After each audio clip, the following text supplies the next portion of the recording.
Let's all go to the lobby. Let's all go to the lobby. Let's all go to the lobby to get ourselves a treat. Let's all go to the lobby to get ourselves a treat. Let them come.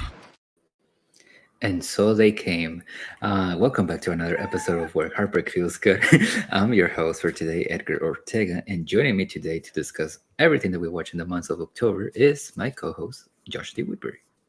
Hello, everyone. Pretty jam-packed month, at least for myself. Went to a couple of festivals, got a lot of spooky season watches in, and some Best Picture prospects also to talk about. So yeah. And joining us today, as well as usual, Evan Harris. Glad to be back. I'm excited. Yeah, October was a pretty solid month for me. Didn't see a ton of movies, saw a lot of TV shows, but I got through a lot of stuff. I finished a couple of books, a couple of TV shows, some movies. Reading? I've had it. Reading Exactly. game this month. We did talk about the game. I finished. Oh yeah, I've been playing. I think I'm halfway through Spider-Man 2. Yeah, I've been taking my time with that game. So yeah, I'm having a blast. Yeah, good times. Haven't bought it yet. Anyway, Tragic. What do we want to start with? We want to start with a spooky season a little bit, what we watch in October. Yeah. Right. Okay, I guess I'm gonna kick it off. My very first luck of the month was The Exorcist 2, The Heretic. Not a good movie, Bob, but but it has some really cool concepts. It kind of like tries to play off as a drama more so than like, I don't know, I guess like jump scares, but then it eventually falls into like the trap of like trying to recapture what the original did. Like there's like a bunch of like sequences that involve like hypnosis, and like you see flashbacks to like what's supposed to be like the original movie, but like they're not reusing scenes. They're like trying to recreate them with like new makeup, and it just doesn't look good. I've heard a lot about this movie from Nathan, who also watched 2 and 3 back to back. Yeah, I heard it wasn't good. He recommended me just watch the third one. That's what Edgar told me too. And yeah, I might go back in the future to watch the second one. I was saying this on another podcast. I like understanding the structure of a franchise, seeing like how the franchise is supposed to be built, especially after a widely successful first film. It's kind of like it's why I loved watching all the Saw movies, so I can see why the good ones are the way they are and why the bad ones are the way they are. And for that reason, I just saw Exorcist 3 and the newest one. And there's definitely big differences between why one. I think we talked about Exorcist 1 last time, right? So I know I watched. I don't think so. Time. No, I don't remember. I don't think you had seen it yet, but I watched it like that was my first lot of October. Okay, so we can talk about it now a bit too. Yeah, just very briefly if you want. Yeah, it's great. It's fantastic. It's good. I mean, there's not a lot to say, but the first one, the reason why I think the first one is so well done, especially comparing it to the likes of Exorcist 3 and Exorcist Believer, is that we feel so connected to the mythology of the darkness that is entrapping this movie. It's a very ominous movie from the jump. We're not even introduced to our main characters until like 15 minutes in. What we are introduced to is like this ominous aura in I think he's in Africa at the beginning of the movie. And it's a very scary premise. And then seeing the downward, degradation that Reagan is going through, that the mom is going through, getting to have some time with my favorite character, Damien, what he's going through. I love the trope of like a flawed priest. Me too. A flawed priest who has a very heartbreaking backstory with when he's dealing with his mother, and having that all play into how he interacts with Reagan and how he kind of deals with the situation in the third act. Like, it's a very smart screenplay where it's like these two diverging paths collide towards the end. Meanwhile, we're getting all this scary, crazy, iconic stuff from Reagan and the mom. Their dynamic is very special and heartbreaking. It's a very good drama. That's why I like the first Halloween movie, where the first Halloween movie is a very big drama until like the very end. Same thing for this movie. It's a very big drama until all the characters clash and collide, and it gets super crazy at the end. Yeah, and also like another thing that we're gonna get back to when we talk about Believers eventually. I think another factor why the original Exorcist is so good is because you actually care about what's happening to this girl. You care about what's happening to Regan. Like you can see not only the physical pain, but like the emotional pain that it's causing not only to her but to her mother. And like you see like that relationship, and you see like the dynamic that's happening between religion. Like you start the movie with this priest who's essentially losing his faith and tries to like recapture it like up until the end of the movie, and then you have the mother who isn't really a believer, but like by the end of the movie she becomes a little bit more I don't know what the word, accepted. It's more of like it has like more different perspectives on faith, whereas we'll get to it later, but Believer, it's just very one-sided. Yeah, not only that, but like again, we'll talk about it later, but like I couldn't even tell you the names of the characters of the two girls in Believer. Whereas Radiant is so like so memorable. Yeah, I mean, it does help that the makeup is pretty memorable, but also like just like the way that she plays that role, like again, something that we're gonna get into the Exorcist 3, also like how an actor portrays different personalities within one character. Like you really do feel that with Regan. What's the actress that plays Regan? Linda Blair. Yes. She's incredible. Probably honestly up there with one of the best, like I don't know if you can say child performances. She was like on her teens, but still like really good. I think Child is like sitting down. Yeah. But yeah, the first one is a masterpiece for all those reasons. But then let's get into my favorite here, Exorcist 3, which that took like all of our whole friend group by storm this month. This is wild. How have I never heard of this movie? A year ago, I didn't know there were Exorcist sequels in general. I was like, okay. I told you. I just thought they were like straight to DVD, like disregarded. Yeah. Holy shit. This movie's insane. It's such a masterpiece. This is the best Exorcist movie. It's one of the best movies I've ever seen. One of the best horror movies I've ever seen. Holy shit! Like George, is his name George C. Scott? I think is the main character. He's incredible. The main actor, yeah, incredible. Just what a fantastic lead performance. Brad Dourif as the Gemini killer. Is insane here. Wow! Like this is the same experience. Like watching him having his monologue in the jail cell, or in the hospital, reminded me of watching The Shining and just watching his performance there.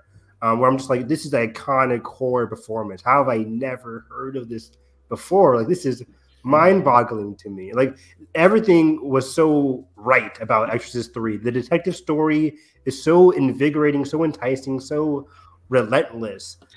We care so much about George C. Scott's character, the detective, his friendship with the priest. And then I love that. Yeah, that little aspect of their friendship is so compelling. Super compelling. And yeah, I love the friendship they have. Yeah, continue. I love the hospital setting of it all too. Yeah. Yeah. Hospitals are always creepy, but like the way they utilize it here, especially for that one jump scare. Yeah. One of the best of all time. That jump scare that totally didn't scare me at all. No record of that at all. I actually watched this after Believer, which was a nice like getting the bad taste out of my mouth. It's like, this is how you do a sequel to The Exorcist. You keep that same tone, that same like slow-paced nature, and really build up to something, but also focusing on the drama of it all and keeping that like detective-ish story also. Yeah. Also, something that is very like incredible to me about this movie is that a lot of the things that happen in the movie are very like accidental, like going like behind the scenes of the movie. Like Jason Miller, who plays Damien in the original movie, he was supposed to play that entire role for him by himself, but like I guess they had like trouble with him because of alcohol use or whatever. Like behind the scenes, like they hired Brad Dourif to play like the Gemini killers. So like that's why there's like back and forth, like cutting between both actors, and it's just one of those things where like it's kind of it happened by accident, but it adds so much to the movie because you never know what's going on like with this character, which makes it even better for the main character, like mentally, like what the hell am I seeing? Is this real? Is this not? Like Makes it more unsettling. yeah. Totally. You're right. Like I remember hearing about the behind the scenes drama there, and how even I think some of the producers also wanted it to just be Damien or just be the Gemini killer, and then Yeah. this was this film that was wrought with like production interference, as people would like to say these days, Yeah. where people had different ideas I had no for idea the ending this. or whatever. Me neither. Like having watched it, I'm like, oh, this is it all checks all the boxes for me. Like there was a certain thing towards the end where we're introduced to the blonde priest. He kind of comes out of nowhere.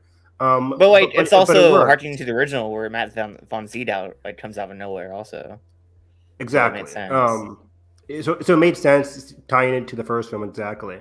But yeah, that dichotomy of seeing Damien go back and forth with Brad Dourif's Gemini killer was just astonishing. It worked so well on a character level where we don't know what is real, what is reality, what is fiction, what is fake, and then him trying to appeal to his friend or somebody he knew that has died.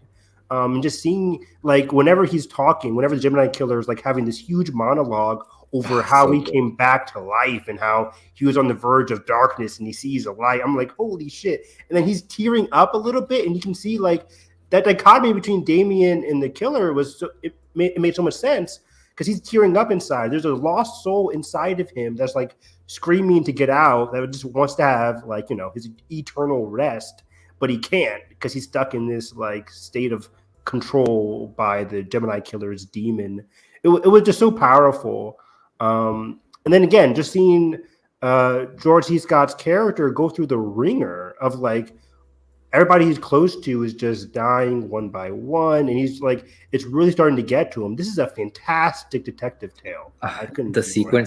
the sequence when he's rushing back home is so well shot. Not just Oh, shot, but yeah. really well edited. Tension. Yeah. Oh my god, that was so good. Yeah. Like we hardly see his family, but we care so much about his family because of everything that's been happening to him for the past 2 hours. Like we're like, oh man, not another one. Please don't let this happen to him again. Like, come on. So I really cared. Yeah. Yeah. Also, like another standout scene for me, it's like that. I think it's towards the beginning of the movie where like one of the pastors is like listening to a confession, and on the Yes. other side, it's like you don't see anything; you just hear that Yeah. really creepy voice. So good. it was that's one of the best horror scenes I've ever seen. Like this movie has like a couple of horror scenes that are just always going to be etched in my mind. Like I cannot forget about them. You're right. That whole confessional scene, just the way it's edited and shot, like it's very eerie. It's very dark, and we can't. It's built by sound design and the voice acting alone because we can't really see. It's up to our imaginations what really went down after the fact too. It's very frightening. I mean, even the beginning of the movie, just seeing again that first person perspective as a person that we're following, we don't know what it is going through. We see the black child just like appearing in certain instances, then disappearing. Then the shots of the stairs too. I really add a lot up exactly. to it. Yeah. Oh man, this movie is so brilliant. And then let's go from a. Oh, are you? No, I was going to bring up the iconic jump scare again. I can't get over how well shot that scene is. Just like the slow build of it all, the way it's framed, and then The fake out. Oh, the fake out, exactly. Yeah, it scared the hell out of me. It's like it's a fake out, but it's still such a jump scare of itself. Too. Good fake out, yeah. And also, like, something that always gets me about that scene, now that I've seen it several times now, is like it's not only scary because of the sound. It's not only scary because of how it's shot, how it zooms in Zoom really like in, yeah. violently. Like for me, it's like in my mind, you're like thinking like, okay, afterwards, once it happens, you're like, what in the actual fuck was that? Because it looks like the statue, but obviously the statue doesn't move, so it must be a person. But like, the Gemini killer is like locked up, so like again, it's just like that. Like you just keep like wondering. Like it's such a smart move because, correct me if I'm wrong, but that's the first and only time that we see like the actual killer kill somebody, right? So again, it's just like really well shot, really well execution of like you want to see who is behind these murders, and once you actually see it, it's only for a split second, but it's so effective. Super effective. Yeah, it's one of the best jump scares of all time, easily. And it's just such a cool move of William Peter Blatty, like the writer of The Exorcist, writing the sequel and saying, "Fuck Exorcist 2, I'm just gonna direct this myself." Ballsy, and it worked. It's a masterpiece. Yeah. And like he hasn't directed a lot of movies after this, right? I think this is like he did something. He's only done this was his latest. He did this, and I think another book he adapted. The ninth configuration. That's it. That's only 2 movies. The direction in this movie is so fucking great, and man, this really is lightning in a bottle, man. If you want to go from an excellent movie to one of the worst movies I've seen this year, The Exorcist Believer. So I just, Josh. Yeah. I'm just going to ask you, like, based on all your, the way you talk about this movie, I have to assume this is your least favorite, like, David Gordon Green movie, worse than all the Halloween. I mean, yeah, hands down, it's worse than Kills, which was trash. Also, Halloween Kills. Yeah. It's just it takes all the wrong lessons from the first Exorcist. It thinks it's doing a great job at like delivering a continuation, but it's not. It's like that third act is so messy, and the whole movie is really messy. And I think the only good part for me was Leslie Odom Jr. His performance was decent. It just doesn't have that tension of the first movie. It doesn't have the complicated viewpoints of these characters. I think it's kind of really one-sided when it comes to Faith, besides Leslie Odom Jr.'s character, but he kind of like just gives into it. That's I think it's pretty bad. Wow, yeah, I didn't hate it as much as you did. It's not one of my least favorite of the year, but it's definitely an underwhelming sequel. It's astonishing they made this movie after having watched Exorcist 3, where the blueprint is there. The blueprint for a good Exorcist sequel is there. You don't have to. I mean, did he watch Exorcist 3? That's a question that we need to ask. Probably not. I mean, knowing how David Gordon Green operates with his writers with like Halloween, they probably just ignore it with like the sequels, like ignoring the sequels. Sure, I mean you can ignore it in your storytelling, but just watch the good 2-hour movie. It's astonishing. The structure is there. You just have a good demonic possession, which is fairly simple. You could also contribute to like a detective story if you want. But like we talked about, the main ingredients for a good Exorcist sequel is have characters that you care about from different perspectives. Yeah. Like from the first movie, we had like Reagan, we had the priest Damien, and then we had the mother. We have all these different storylines. Then the third movie, you have the detective, then you have the priest, and then you have like his back and forth with the actual killer. That's what makes this movie this franchise so interesting, is that a lead protagonist is going back and forth based off of a strong connection with the possessed entity. In the first movie, it's Reagan and the mother, which is fairly simple. It's a mother-daughter dynamic, very heartbreaking. Yeah. In the third movie, we get like the detective going against the criminal, in this case, the Gemini killer. In that case, it's even more interesting because it's also somebody he knew in the past. In this movie, we have a father and a daughter. The ingredients are there. But for some reason, They add we another hardly- daughter. Oh, they had another don't daughter, which care. complicates it. Yeah, who we don't care about at all. But like we hardly get the father and daughter back and forth. For some reason, we spend 2 hours trying to be like, what should we do? What should we do? It's like, okay, come on. Like and interestingly, the first movie also said like the mother's like, what should I do? But it's a better build of dread that we talked about. And for this movie, it's very fast paced for no reason. Yeah. And it's boring. And in the first movie, you get to see a lot of scenes between, like you were saying, between Raiden and her mother.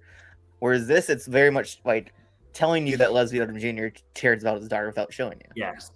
Exactly. Like, why couldn't we get the daughter like firing off at the dad? Like at the end of the movie, one of my favorite lines of the movie is that she says, spoilers for Exorcist Believer if you haven't seen it. I don't believe anyone cares at this point, but yeah. Nobody cares at this point. But like when the daughter says like you chose the wife to live instead of the daughter, I was like, oh, okay, that's an interesting line. That was really interesting, yeah. Let's unravel that. No, it doesn't matter. But it's like that's one of the interesting things that could have been built upon earlier in the movie. They saved it for the very end, and it's just one line. It's like we come to The Exorcist to see this back and forth. Like the person that you love or the person that you know is corrupted. Like, how does that make you feel?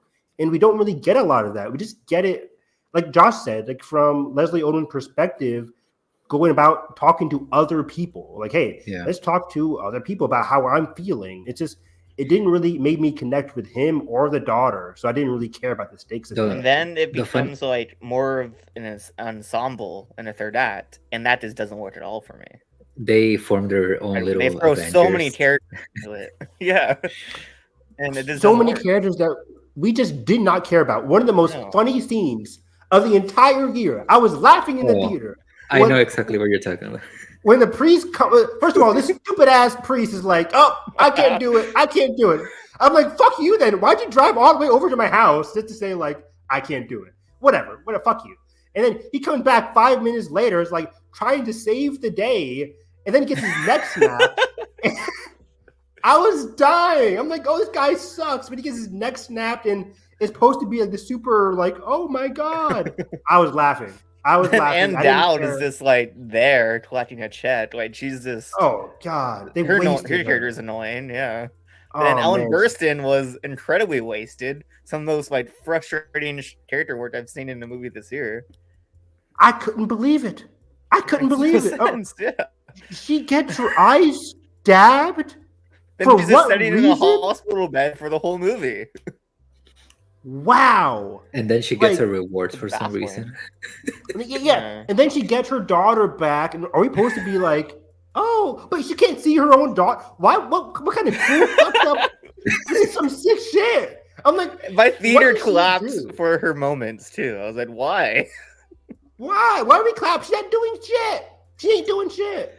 I mean, good for her for collecting that check, but yeah, they did nothing with that character. The weird part of it all was that the marketing marketed her like we cared. Like, granted, I didn't grow up on The Exorcist, so I didn't have like this huge like, oh, she's back. But it's like, she's back. I'm like, he's back. No. But, I know Ellen Burstyn from Pieces of a Woman a couple years ago. we know her because she's a great actress, but like coming back, I'm just like, okay, are people really going to come see Exorcist because she's here? Really? I mean, people in my theater did. I guess true. I guess it works for some people. Yeah, but then for her to come in there, like, okay, cool, you build her up, all the marketing, sure. Let's see what she does here. Nothing. And in fact, they make it a cruel character arc for her, if it's even an arc. So weird. Like, why are they so cruel to her? Like punishing her for some reason. Let her stab her eyes out, and then she never saw her daughter because they had a bad relationship after the fact. And the patriarchy got in the way. Oh, that line is hilarious. It makes no sense to me. Here's the funny thing about this movie for me is that for the first act or so, I was like, you know what, this is not half bad. It's not great, but it's not half bad. And the reason why I was like sort of enjoying myself is because I really kind of saw the vision of like trying to make like basically like spooky prisoners, like seeing the relationship, Scene. seeing what this kind of scenario would do to two separate families, two set of parents, what kind of psychological damage that can make, and how they can turn on each other because of their children. I thought that was very interesting. But literally, and I think this is really fucking funny about the movie, is that not even the second that she shows up, the minute that the Exorcist theme, the music theme, pops up in the movie, that's when the movie just like completely falls flat. And I'm like, I don't think I've ever seen something like that in a movie, where like the first time that you make a reference to something else, the movie just like disregards completely everything that came before it, and just like it switches. turns it into just some basic exorcism movie, not like what made the first one and third one so special.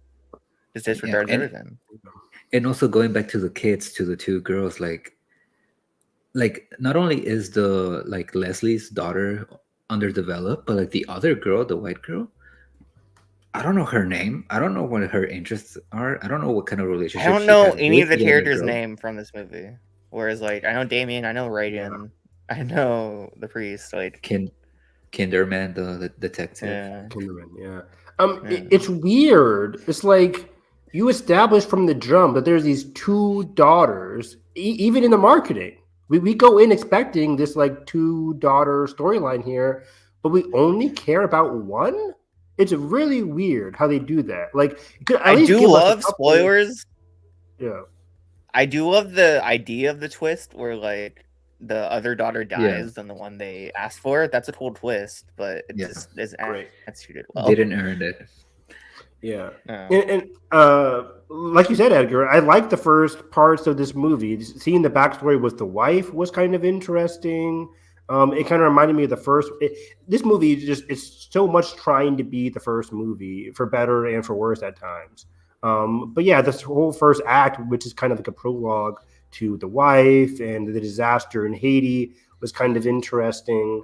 The whole kidnapping elements, I'm like, okay, like you said, I had big Prisoner vibes. Prisoners were my favorite movies, and seeing the families like come to conflict because their beliefs are different and their daughters are both taken, like, what can we mine from this? But the movie doesn't really give us anything. The execution is terrible. It's very cookie cutter. It's very simple. It doesn't really like delving into that nuance that the first movie and the third movie had about like how people are dealing with this situation. It's very like, shit gets bad, I gotta figure it out, and then at the end we perform the Exorcist. Like, it's very cookie cutter, basic storytelling that just failed at every level. And then the last act, like we all said, it's the worst part of the movie because we don't care up to this point. We don't care about the priest. We don't have that connection to the daughter or the father. Like, we get it. They have a father-daughter relationship. It's there, but we don't really feel the meaning behind it because, again, we didn't get a lot of that back and forth between the father and the daughter throughout the movie to care. And then the whole last CGI fest of an Exorcist just did not work for me. And it's funny because, you know, the studio kind of mandated that they do that, you know, big Exorcist thing in Exorcist 3. Like, I think William Friedkin or whatever. Peter Blatty. William Peter Blatty.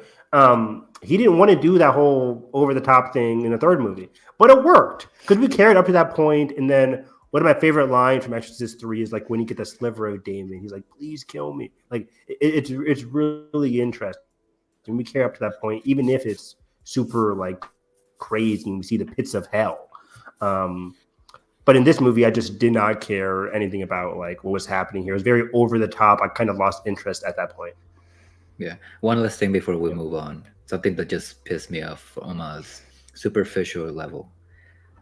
During the marketing for this movie, none of the trailers appealed to me. They were really like basic, which I mean, they lived up to the movie, but like the only thing that I found interesting about the marketing were those shots in the trailer, the black and white photos. And I thought that was gonna have something to like, was gonna have like some kind of role in the movie, especially because Leslie's character is like a photographer. So I'm like, oh, maybe this will lead to some cool sequences or something. Nothing, not even in the movie. I actually, I actually dug the trailer. I mean, at least the score of the trailer really got me interested in actually seeing this movie. But yeah. One more thing about Believer is I also went to Halloween Horror Nights this month with Edgar, and that house is like 10 times better than the actual movie. It's so good. Yeah, because it doesn't really follow the movie much. And for what it's worth, I think this movie is kind of, sort of well directed. I think David Gordon Green is a really good director. He's just like, I don't want to say that he needs to stop writing his own stuff, but like he needs to have other people like consult with him. It means Danny McBride. What has he done prior to the Halloween franchise and this franchise? I mean, I guess Pineapple Express. Have you done anything? Oh, that was him? Yeah. Why do I think Seth Rogen directed Pineapple Express? What else? Like something. George Washington, which is like really critically acclaimed indie. Okay. And even though this is relatively new, and this is written by David McBride too, Righteous Gemstones on HBO Max fucking rules. It's really good. It's really well written and it's really good directed. So again, the guy is talented. It's just he also did Stronger with Jake Gyllenhaal. Oh, I fucking love Stronger. Yeah. Oh, I love Stronger. One of the best films of 2018 or 2017, whenever it came out. That was great. That was really good. Because this franchise, buying the rights to this franchise cost them $400 million. Are they gonna do a sequel to this? Is there anything that box office? I don't know.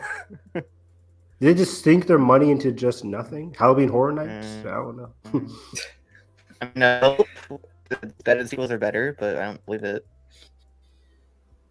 Yeah, I mean, if they give us a good detective storyline in a future movie, like just follow the blueprint from Exorcist 3. It's right there. I mean, we know David Gordon Green can fucking crush a horror movie. Halloween 2018 is one of my favorites in recent years, and I just want that level of quality back here. But I don't think they did it. Not great. We talked about this. That one scene doesn't make the movie bad, Evan. It's a very I don't know. You're like Nathan with Babylon with the elephant scene. Wow.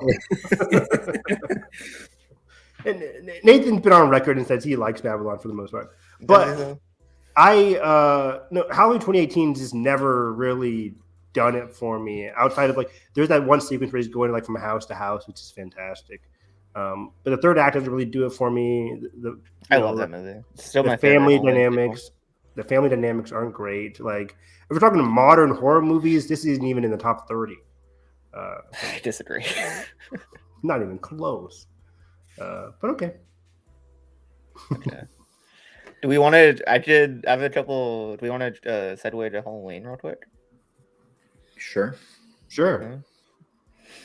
I finally watched Halloween 2, like the original Halloween 2. I need to watch these. I've never watched any of the Halloween sequels, the OG sequels. Yeah. It's really good. I was surprised by how good it is. It's more of an extension on the original Halloween, but that same mood, that same atmosphere is still there. It's shot really well. And Jamie Lee Curtis is she's kind of sidetracked. She's in a bit like Kills where she's in a hospital the whole time until the third act. Oof. But I still think it's really good. I think it's a solid sequel. Do we get Michael Myers driving in a car again, like the first movie? I don't remember. Edgar? Do you know? I don't know. All I know, what I remember is a lot of people comparing Halloween 2 to Halloween Kills in the sense that they're both of them are more like straight slashers, but I haven't seen Halloween 2 in a while.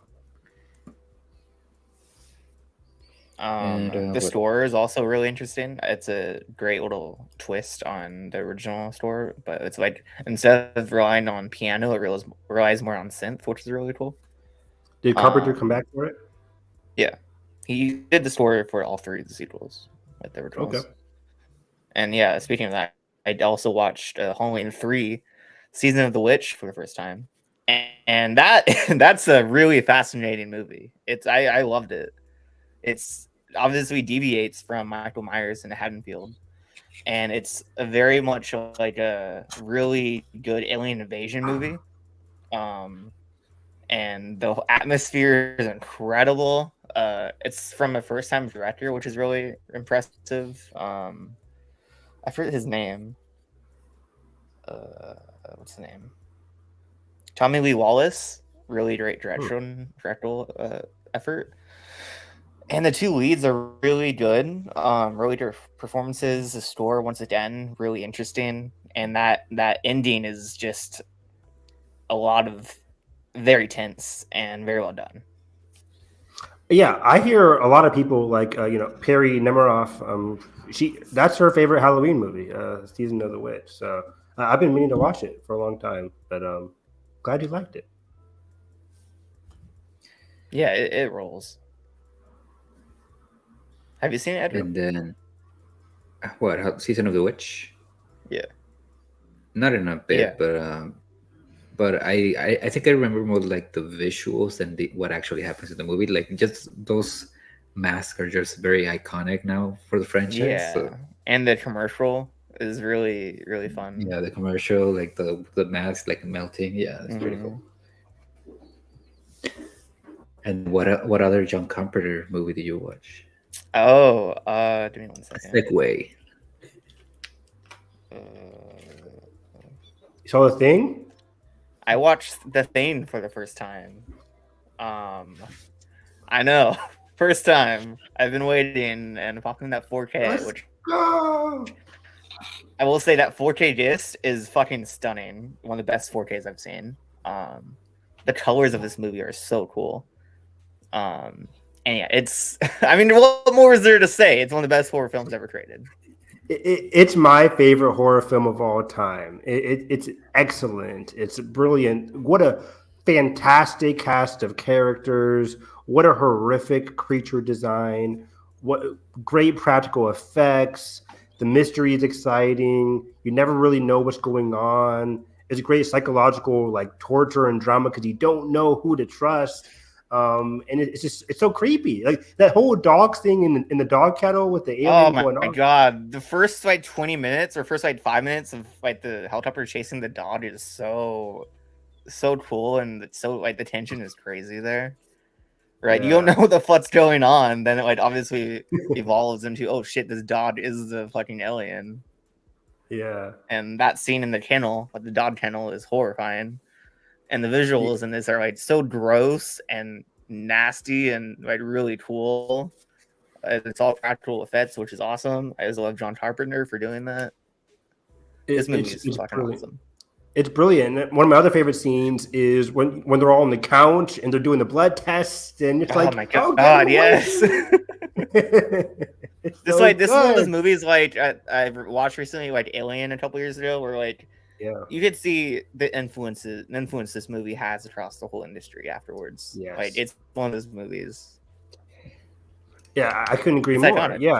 Yeah, you can. It's one of the best. Like also some great sci-fi elements with like the way they deal with like how the alien got there. Because a lot of modern sci-fi films fall into the trap of over-explaining everything. This one is it literally drops you right into it, and it's up to the audience to kind of piece together what's really going on. It really puts you into the shoes of Kurt Russell in this situation, trying to decipher what's going on, what are the weaknesses here, how do I deal with everything, and it's just so exciting. And again, I can't get over the cast. Like this movie lives or dies by its cast. Kurt Russell, Keith David, Wilford Brimley, all of them are so good.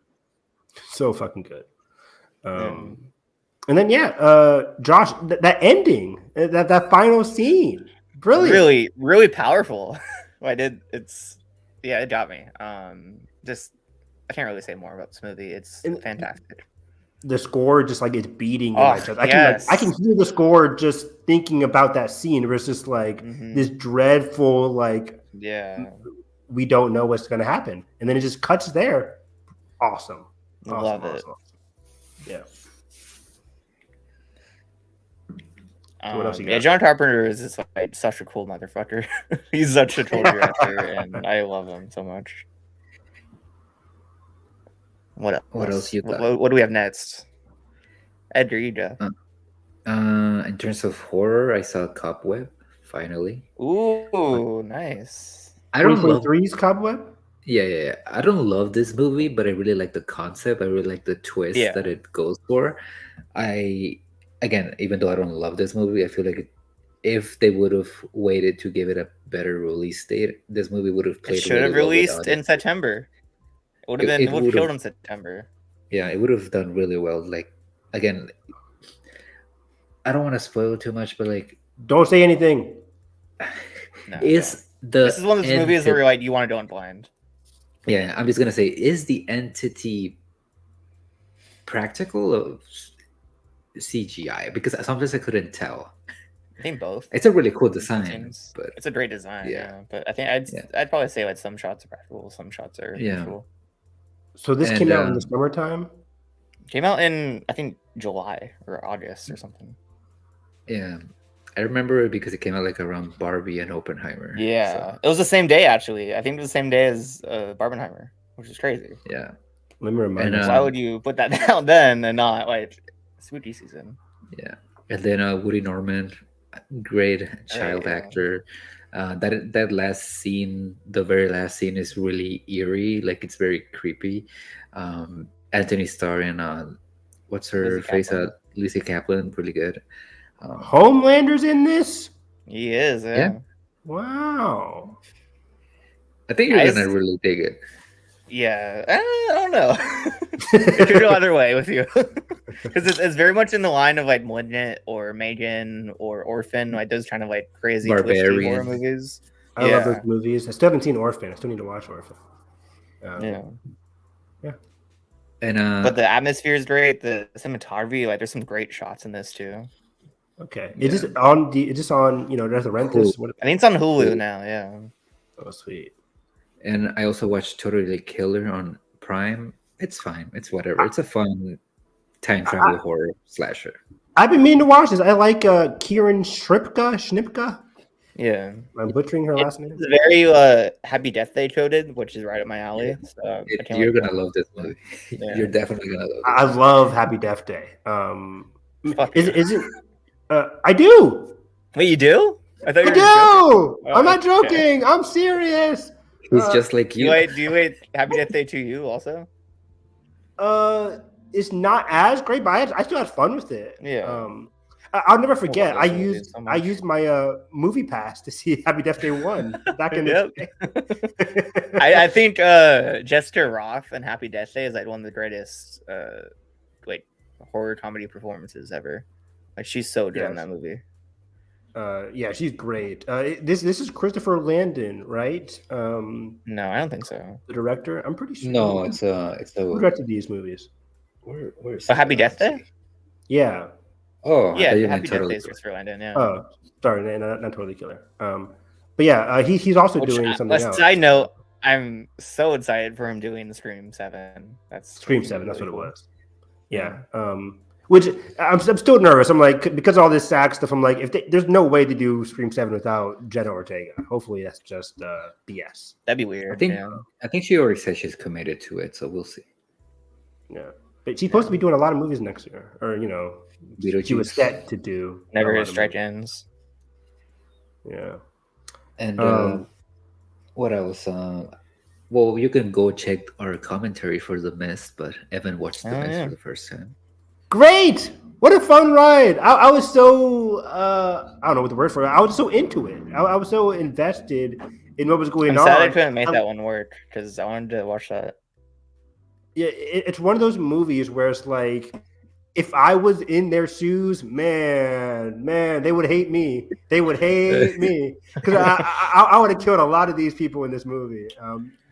These people are either too crazy or too nice, and I'm right down the middle. I would have taught these people a lesson. Either way, that being said, Thomas Jane was great.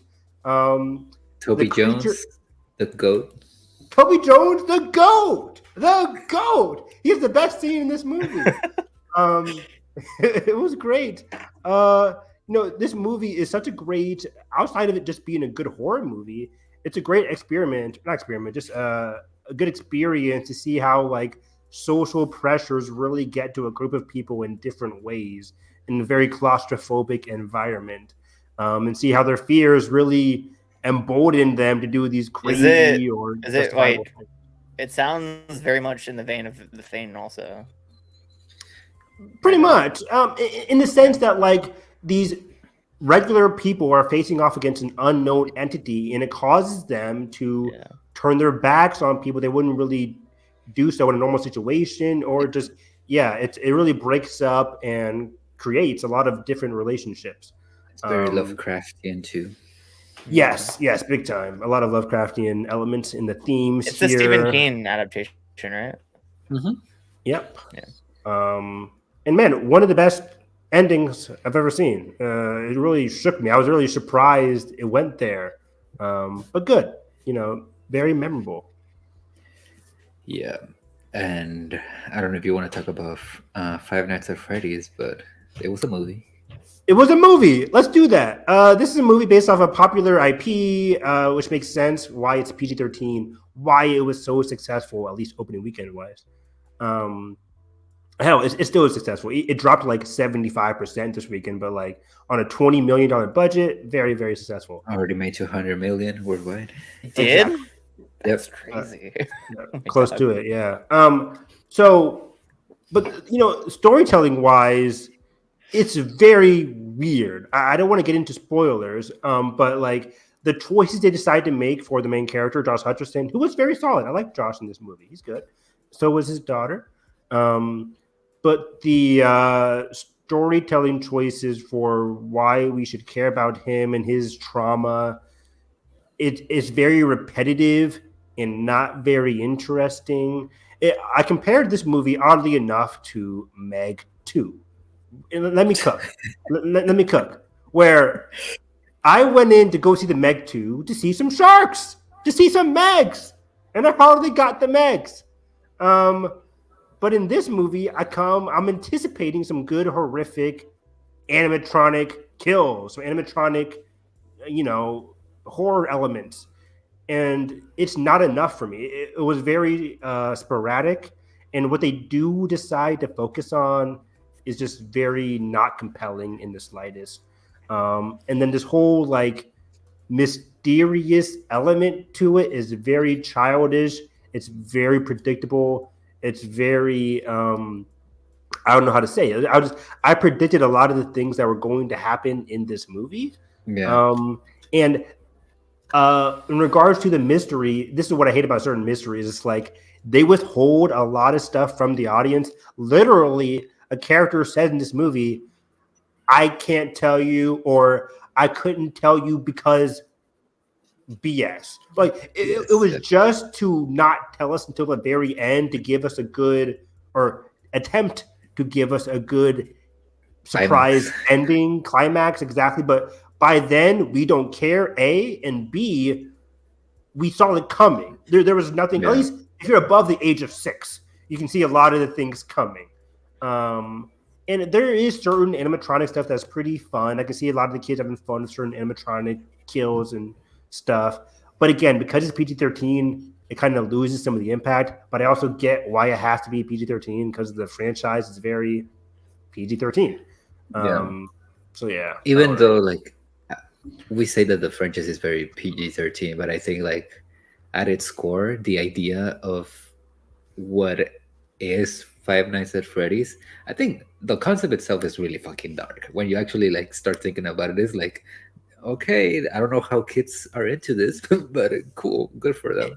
It's weird because apparently, because I did some research, a lot of my 6th graders were very excited. I made some research too. A lot of some 6th graders of mine, I teach 6th grade, and they were very excited to see this movie. A lot of them did end up seeing this movie with their parents, and I've seen the game a couple of times, and there's even a lot of like young books about Five Nights at Freddy's. So it's like them at Target. So there's a lot of like young, middle-aged, content, and again, that's why it made sense for this to be PG-13. But I don't think it uses that rating to the best of its ability. I think Megan is this very solid PG-13 movie that managed to be very like spooky, but also very like Fun. it fun. And this movie, it kind of lacked that fun element for some reason. They wanted it to be very psychologically deep and traumatic and dark. And I'm like, hey, yo, we're really talking about this subject matter in a 5 Nights at Freddy's movie? Huh? Yeah. It was very weird. Yeah, and then also like, how do you waste Matthew Lillard so badly? Like the one scene that he does get it at the end, it's him doing his usual shtick, which is fun, but at the same time, it's like I don't really care. So, but yeah, All right, like, that and I was only hearing the stream audio, like the music, not you guys. So I was really confused for a second. Oh wow. But yeah, it's a movie, Five Nights at Freddy's. Yeah, 5 Nights at Freddy's. Yep, it happened. I'll probably watch it on Peacock eventually. I mean, that's how. If you want to check out my commentary I did with Nathan, for those watching, we just watched it on Peacock, and I think I had more fun watching it with Nathan, and I think I would have been very upset if I went to the theater and watched it, especially with a group of young kids talking all throughout it. But yeah. And what else? I mean, I guess for me, lastly, like I've been binging a few Alfred Hitchcock movies, and like the highlight for me, like even though it's such a cliche, Psycho is just so fucking good. It's so well It's done. incredible. It's a classic for a reason. So yeah, the score, the shower scene, just the shower intro. scene. Oh my god, the twist. The yeah, not only the twist, but like how the movie shifts halfway through is really good. Mm-hmm. But yeah, like that man is a legend for a reason. Even if he wasn't a good person. I'd probably say Rear Window is still my favorite Hitchcock that I've seen. David and I've only seen like 2 or 3, but Rear Window is one of my favorite movies of all time. Top 10. It's incredible. I love it. Yeah. But moving on, I don't know if you guys. What other ones did you watch? Did you just watch Psycho? I watched Psycho. I watched The Birds. I watched Vertigo for the first time. Rear Window. The Birds was the most interesting one out of the bunch, even though it was my least favorite. Mostly because like you can tell that he was trying to make like his own version of a monster movie, and it's just like interesting to see like what he would consider a monster movie in his time. I just didn't really like, I don't know, connect with the characters, I guess. And I'm not the type of person that I'm like, ooh, the effects are dated. Of course they're dated. It's an old movie, but like there's some really cool sequences with the birds, especially like in the third act, like the sound design, like everything is just really creepy. Like I don't know how you make birds creepy, but he made them look creepy. But yeah, that's about it for me for that. That's cool. I've always wanted to watch The Bird. Yeah, I haven't seen it either. I also haven't seen Vertigo. How was Vertigo? I don't know what I was expecting from Vertigo, because I actually didn't know anything about it. That was my first time watching it, and like discovering that this movie was kind of a twisted romance was like very like, it kind of took me like back a little bit. Kind of took a few minutes to adjust to the tone of the movie, but it's really good. I know a lot of people consider like to be like the best Hitchcock movie. I would probably still go Rear Window or Psycho, at least of the ones that I've seen so far. But Vertigo, the ending of that movie is just masterful. I'm not gonna spoil it, but yeah, great. I have the 4K of Vertigo. I want to watch it soon. All right, good.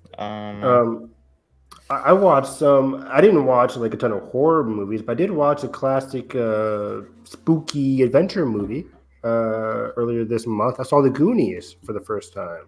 Oh, first time! Wow, first time, and it was great. I had a very great time there. I like the cast of kids. Seeing Ke Huy Quan as a kid in this movie was very awesome. He's the best character in the movie too. I can kind of relate to his like his nerdy characteristics and his relationship with his friends here. But overall, I thought it was a very fun adventure.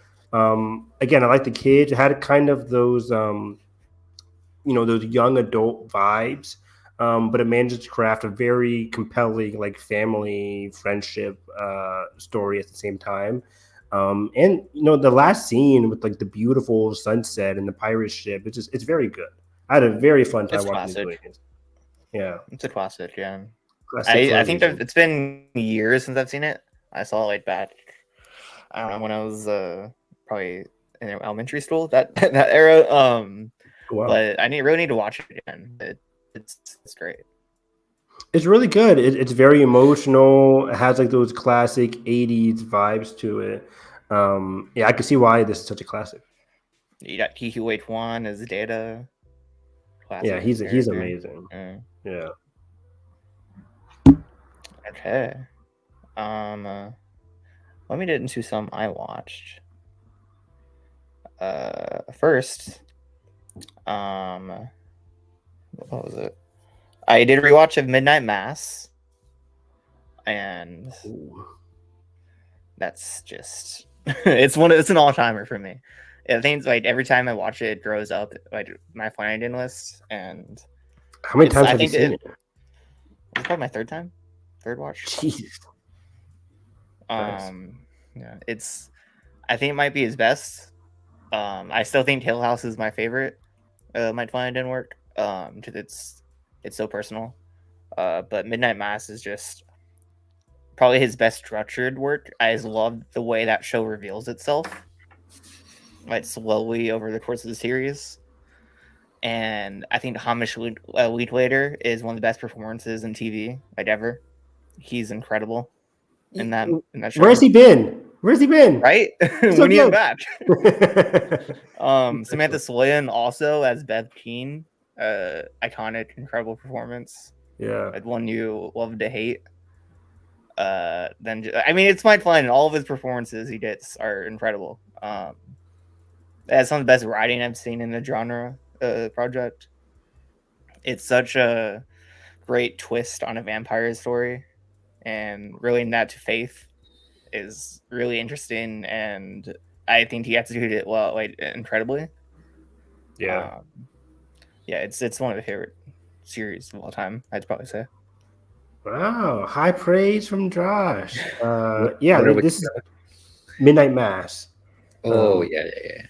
And I think it's probably my second favorite Flanagan as well. I think I go Hill House, Mass.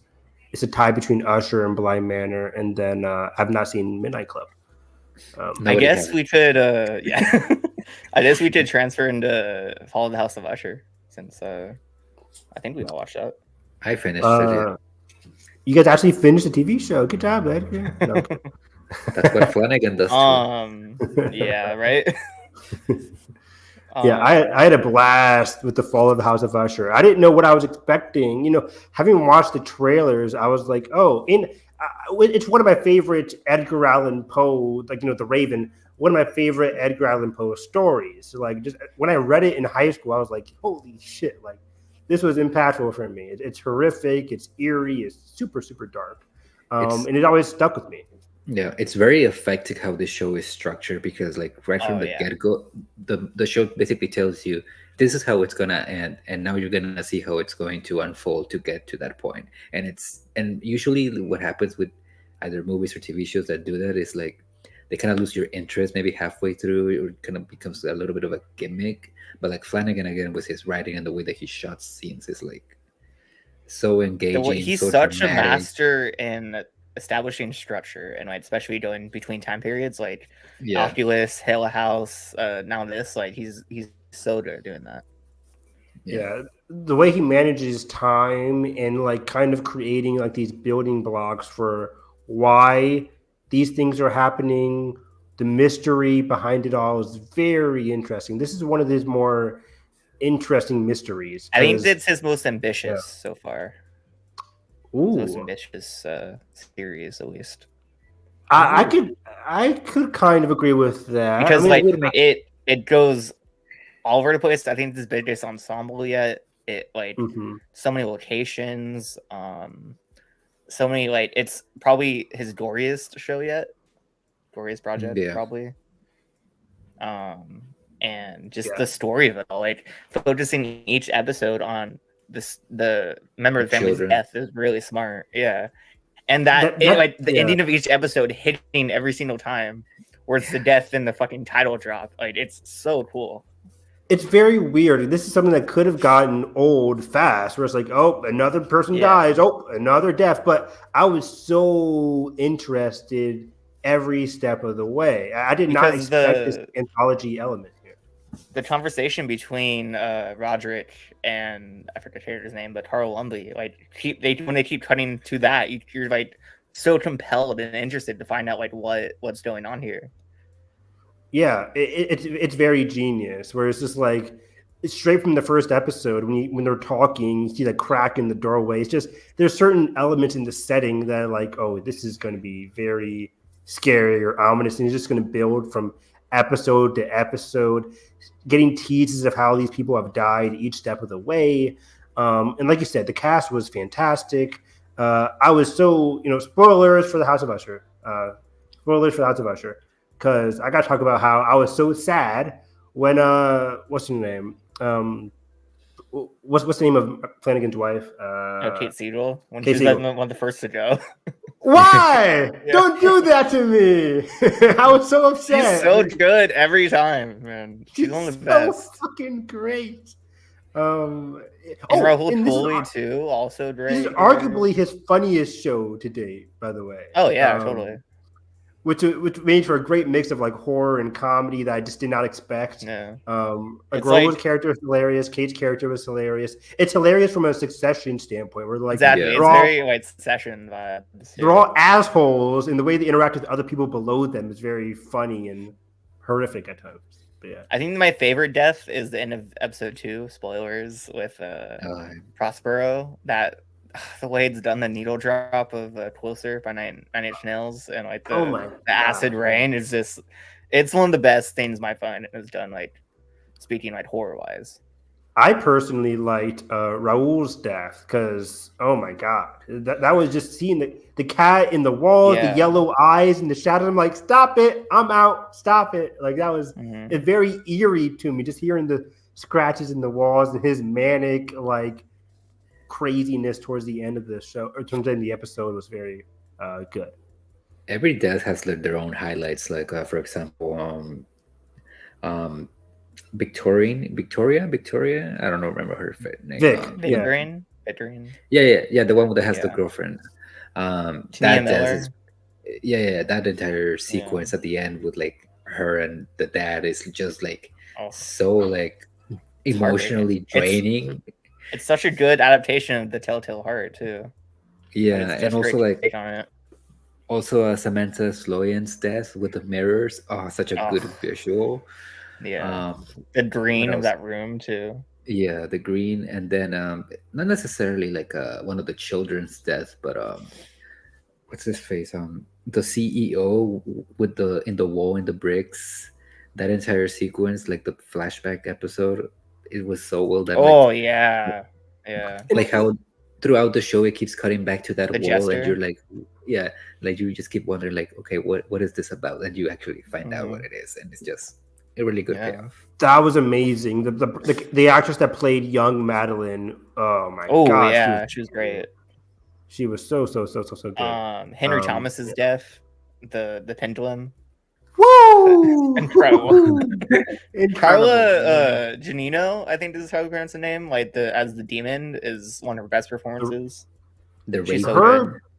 Her being the physical personification of the Raven was so genius. It was a stroke of genius because in the short story, it's like the Raven is this idea, and then you actually see the Raven, and it's very much like, okay, this is the entity of darkness, kind of like in his mind.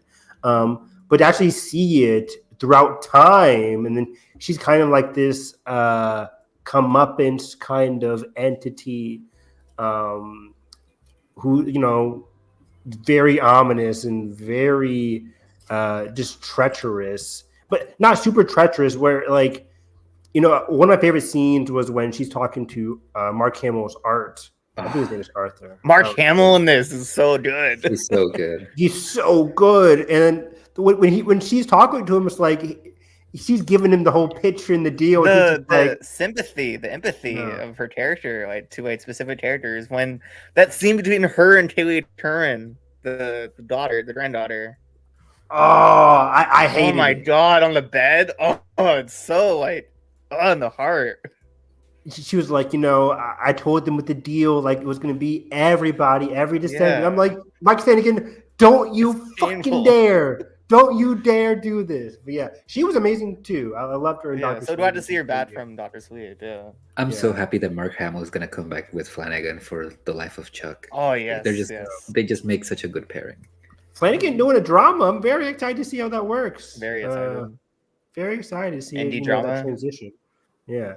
But a lot of his shows are, you know, they're horror dramas, especially like you mentioned. Midnight Mass, I think, is more of a drama than exactly. horror, honestly, for sure. But I think like the special part of Usher is like how it blends so many of Edgar Allan Poe's stories together into one cohesive narrative. I think he does that really well here.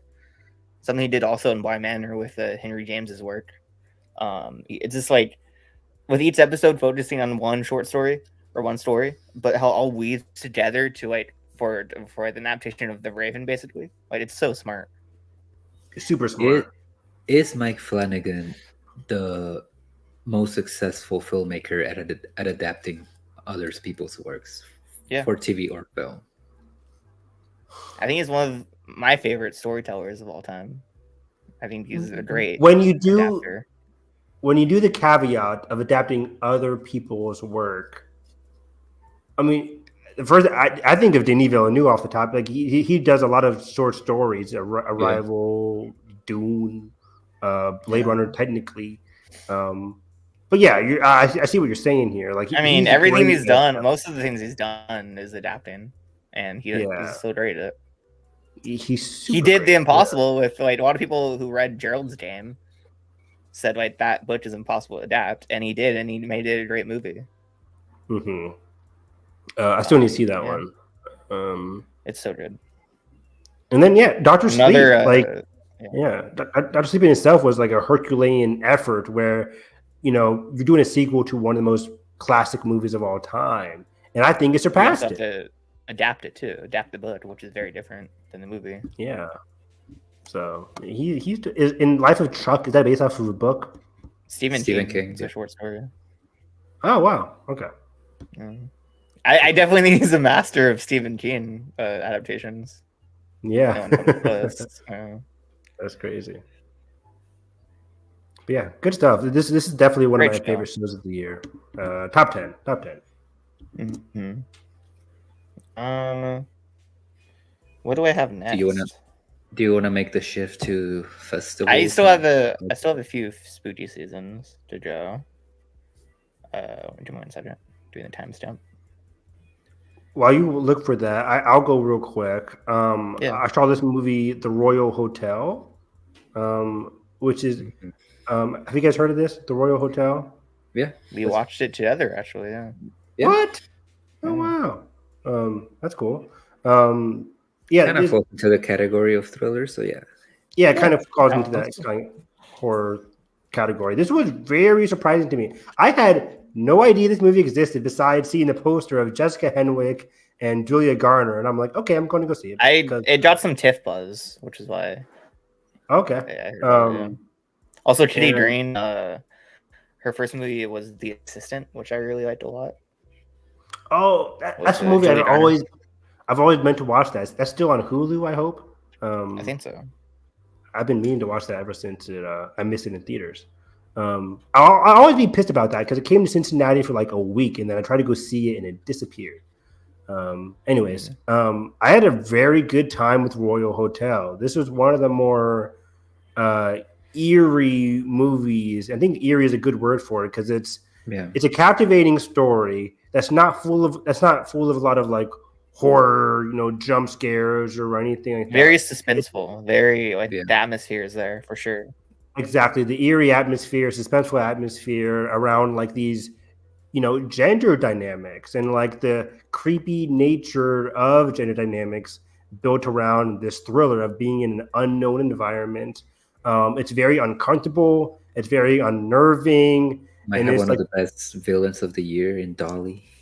oh my God. Yeah, totally. It's all these very ew and uncomfortable feelings that you have all throughout the movie, and that you just never really know how to peg certain characters. Well, certain characters that are super creeps, but overall, it's a very unnerving film, and I haven't felt that way about a film in a long time. Where I'm just watching it like scrunched up in my seat, like what's going to happen? It's like, is anything going to happen? But I have a feeling something's going. It was just a lot of like red flags all throughout this movie. Jessica The direction Henwick is so good too. is probably the worst friend in a movie that I've seen in a while.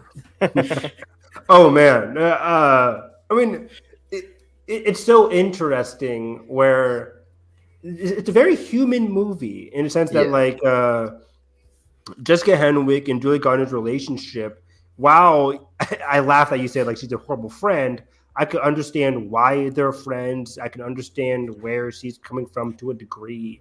Because there are people like this in the world who are just very, protective of their friends, but also, I don't know how to describe it, but just very willing. I don't know, trusting. I don't know. But she's not really trusting, but she's just more comfortable in this crazy situation than Julie Garner. Hopefully naive, maybe. Yeah, hopefully naive. That's a good word for it. Hopefully naive.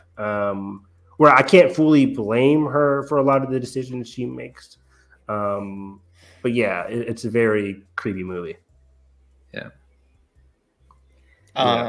Also nice seeing the guy from Worst Person in the World show up again. The Flynn or the. Oh, the really? Wait, friend. which one was he? Not Anders Danielson Lee, but the other guy. He was the one that had a thing with what's his phrase? Julia Garner. Julia Garner. Yeah. Oh wow! I didn't even connect that. That's cool. Mm-hmm. Wow. I have a few other spooky movies I need to watch or I need to talk about. I watched Sleeping Hollow for the first time. Sleeping Hollow. Oh. Tim Burton's Wait. Sleepy Hollow. Oh, okay, Sleepy Hollow. Yeah. Oh, I think Sleepy Hollow, the story is good. I never seen it. With Johnny Depp and Christina Ricci. I think the story is good. The atmosphere and the vibes are great. The visuals are incredible. I really love the look of this movie. Here's one problem though. They didn't do how much of a man slut Ichabod Crane is justice. Like, if you watch the original cartoon, that dude's just all over the place. And they don't do that here. He's more of a endearing character, which I don't love. But everything else about the movie is very good. The visuals again are incredible, and the spooky vibes are there for sure. Yeah, I have a huge blind spot when it comes to Tim Burton. I haven't watched a lot of his movies, but yeah, this is one I have to check out. You mentioned a cartoon. There's a Sleepy Hollow cartoon. The Adventures of Ichabod Crane. Yeah, it's a Disney one from like the 60s. Of course.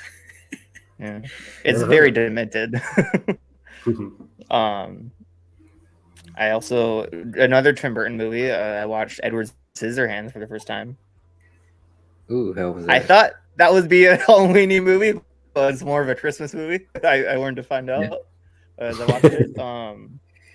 But it's still really good. I love the score. Danny Elfman's score in this movie is incredible. It's just a very good fish out of the water story. And the chemistry between Johnny Depp and Winona Ryder is very strong here. I love their dynamic a lot. And just, again, the color palette of this movie is incredible. I love the different colors going on here. And the set design. What were you saying? Have you seen Sweeney Todd?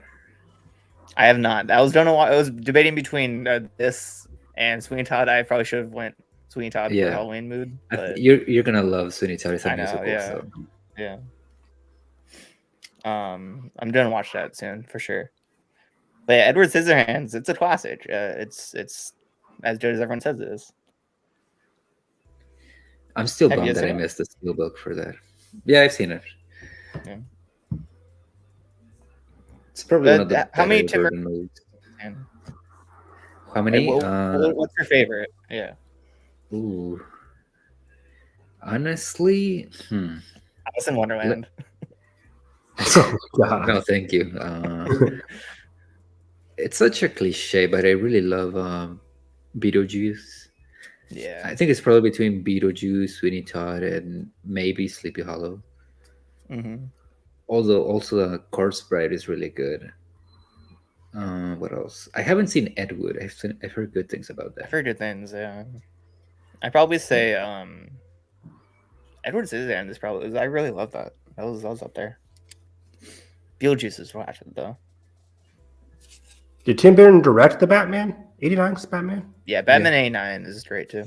And That's not your Returns. favorite? Oh, wow. It's up there. I love that, man. Mm-hmm. I also watched Bram Stoker's Dracula from Francis Ford Coppola, and let me say, this is one of the horniest, craziest movies I've ever seen. Yep. Wow. It is batshit crazy, and I love the fuck out of it. I need to see this movie like- because I love the novel, but I've never seen like this interpretation of it. I heard it's a very good Yeah. adaptation. It's just a gothic, bloody masterpiece. Honestly, I think it's crazy, but it all comes together in like a really interesting story, and a very interesting like.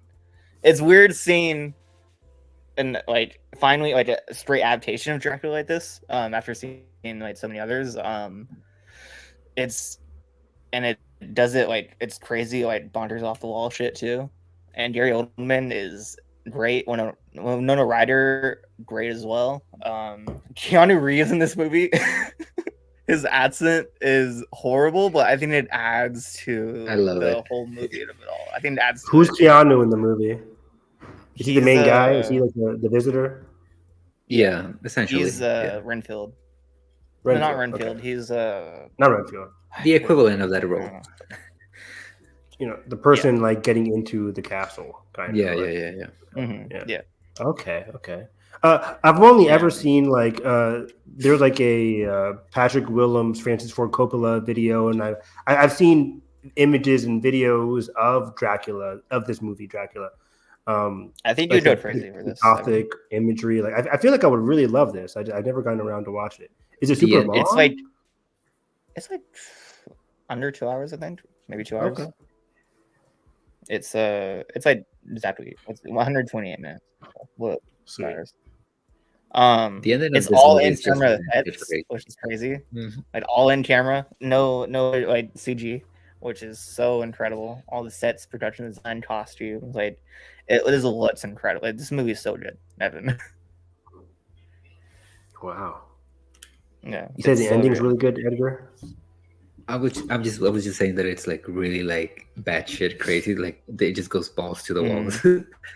Yeah, I think the prologue, like the cold open too, is like a perfect encapsulation of this movie. It's just crazy, and the score is incredible, and yeah, it's so good. Nice. Also, I watched Texas Chainsaw Massacre for the first time, the original 70s one. I did not think I would love this movie as much as I do. It is probably one of my favorite horror films ever now. It's just, wow. I think the masterclass in tension and atmosphere, and it's just deranged and horrifying. Yeah. And the immersion, it's so immersive too, like with the sound design and the camera work. It's just incredible. It's one of those movies that it's not necessarily that it scares me, but it just like it disgusts me to look at it. It's gorgeous, like it's really well shot and everything, but like just like the atmosphere and the kind of visuals, especially towards the last act of the movie, it's just very like not even bloody, it's just like disgusting. So claustrophobic too. Yeah. And the ending, like the last shot of the main woman is like such a release of catharsis. Then the last shot of the murderer, the killer, Leatherface, also like so weird and fascinating. And yeah, it's a reason it's a classic. Yeah, I need to get around to watching this. This is one of those movies that I never watched because I always heard it was so bloody and crazy, and I was like, okay, this is not for me. But I've been watching a ton of horror films these past couple of years, so I feel like I'll be ready to finally watch this one. Yeah, it's good. I was surprised by it for sure. Yeah. Then Who also directed just, this one, did a by the way? rewatch. Who was it? Oh, Toby Hooper, who also did Poltergeist. Oh wow. Okay. Yeah. Great. Then also just did a rewatch of Last Night in Soho on 4K. Oh, Which is I saw that not earlier this year, a couple months ago. In fact, yeah, great movie. I actually really like it. yeah. Yeah, I'm serious. Yeah, a lot of people hate it, but I have a great time. I'm team Last Night in Soho. I love this movie. I think We're on the definitely same labels a bit in the third act and made some weird choices, but I think the themes are still there. And I think it's one of the most stylish movies I've ever seen. Like the soundtrack's incredible. The visuals are outstanding. I love the soundtrack. I love the score. Anya Taylor-Joy is magnificent. Thomasin McKenzie and her, just that slow. It's a great psychological thriller. The way they meld like the time in the past and like we just talked about Royal Hotel and the creepy gender dynamics there. And Last Night in Soho, like the creepy way they're like using Anya Taylor-Joy's character. It's very sickening and it's a really well told story. Yeah, it gets a little bit crazy towards the end with the shadows and stuff, but overall, I still have a blast with Last Night in Soho whenever I watch it. It's very hard to take my eyes off of it. Yeah, it's up there for me with Edgar Wright's best. For sure. That's it for my horror watches, honestly. If you want to still like go on the line of like a psychological thrillers, I think we all watched Fair Play this month. Also, I have not seen Fair Play. Actually. You haven't? Okay. No. I've been meaning to. I haven't got around watching it. I really loved Fair Play. I say it's one of the best psychological thrillers I've seen this year, the past few years. Wow. Very great debut from Chloe DeMont. Alden Ehrenreich, incredible. He's one of the best performances I think of this year. Same with Phoebe Deviner, I think that's how you pronounce her name. Diviner, something like that. Wait, you said debut for somebody? The directorial debut, yeah. Oh wow, I didn't know this was her first movie. Okay, cool. Yeah, this is the year of like incredible directorial debuts, honestly. Past Lives, Eileen, this. I agree. How is Past Lives her first movie? That's insane. Right? That's insane. But yeah, Fair Play is the tension is really strong. Performances obviously are great. It's has the switch in the third act. I think works for me. I could see it not working for others. It's just a very like switch in the character dynamics. That's I think pulled off pretty well. But I did see some others not liking it. I don't know what your things, but what the twist for well, not twist, but like the tone shift. The shift, yeah. Yeah. I mean, I think it works for like the type of story that it's being told in a movie, but I can see why people will be turned off. I think this is one of the cases where I don't necessarily think the shift is bad. I think it's going to trigger a lot of people to have a really strong reaction to it, which, when in and of itself, I don't think it's a bad thing. It's just it depends on the person. Like if they're like not necessarily offended, but again like triggered because of the subject matter. So now I'm even more excited to see what's going on here. Yeah, it's a really good movie. Alden Ehrenreich. It's great, and it's probably two of my favorite performances of the year between him and what's her face, Phoebe. So yeah. It's a really good movie. One of the better ones from Netflix this year, which we know they don't always make good movies. So, I forget what other Netflix movies have even come out this year that's been notable. Was The Gray Man this year? Was that last year? That was last year. I never saw it. Not good, buddy. What else came out from Netflix? Nimona was a highlight for me. Oh, I love Nimona. Yeah. Even though I haven't seen it, technically, maybe The Killer. The Killer. Yeah, that's Netflix for sure. Yeah. There's one I saw that we'll talk about in a little bit. Netflix. They cloned Tyrone, also very good. Another fantastic directorial debut. Oh, I need to see that. That's with homeboy Finn. Yeah, John Boyega, Jamie Foxx, Tiana Paris. Love at First Sight was that Haley Richardson rom-com that I told you about. That's also Netflix. Did you see that? Still have not seen it. Nope. No. Okay. I think you like it. It's not good, but it's set it up, brain. Yeah, I've been watching so much anime and stuff that I haven't had time to sit down after work and just watch a full movie on the weekdays. My movie list, even this year, I feel like I'm like missing out on so many movies. I need to really catch up by the end of the year. Yeah, I feel like even though like I've seen a shit ton of movies, I feel like I'm behind compared to last year. Yeah, you're probably at like 100 by now. 93. I did Sundance last year, did Tribeca last year. I was really high, right? I've only did like in-person festivals this year. Edgar's like, I'm so behind. 93, motherfucker. Wait, you're 93? Jesus. Yeah. I'm at like 65, I think. I'm at the same place, Josh. I'm at like 65, 66, something like that. It also helped because I've seen some movies in advance, like Dream Scenario, which I'll talk about next month. What else? Saltburn. I feel like I'm missing something else, but yeah. Before we get to festival watches, there's a few other like new releases we need to talk about. We want to talk about the big one right now. Taylor Swift. Taylor Swift. Yeah. All right. Give me a minute. Just give me 1 second. Okay. While he's there, I talked about a little Apple movie I watched, Flora and Son. Oh, the sequel to John Carney. Yeah.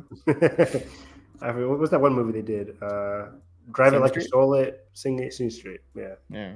Did you watch this? No, I did not know it was even out. It was a Sundance movie. Then it got released on Apple, I think beginning of October. They just said fuck theaters. Flora. It's a cute movie. It's a bit half baked. Doesn't really like shows about like pushes a lot of ideas in. Doesn't really fill on all of them. It's a very good like mother-son movie. It does that aspect really well. The music's fine. Not as good as Scene Street. We'll say that. But I love John Carney, so I think the director effort's still there. And Joseph Gordon-Levitt is weird in this movie. It's a weird role. But yeah, I thought it was pretty solid. Pretty all right. Okay, yeah, I have to check that out. Yeah. Wait, you said Joseph Gordon-Levitt's in this? Yeah, Joseph Gordon-Levitt. He's back. Yeah. I think you'd like it, Evan. Okay, yeah. I have to check it out. As a true Swiftie would say, are you ready for it? I was joking. I didn't watch that freaking concert in theaters. I know Edgar did. I did. I was forced to. Forced to. I mean, I was always going to watch it anyway, eventually. But yeah, like, I mean, here's the thing. I'm not a big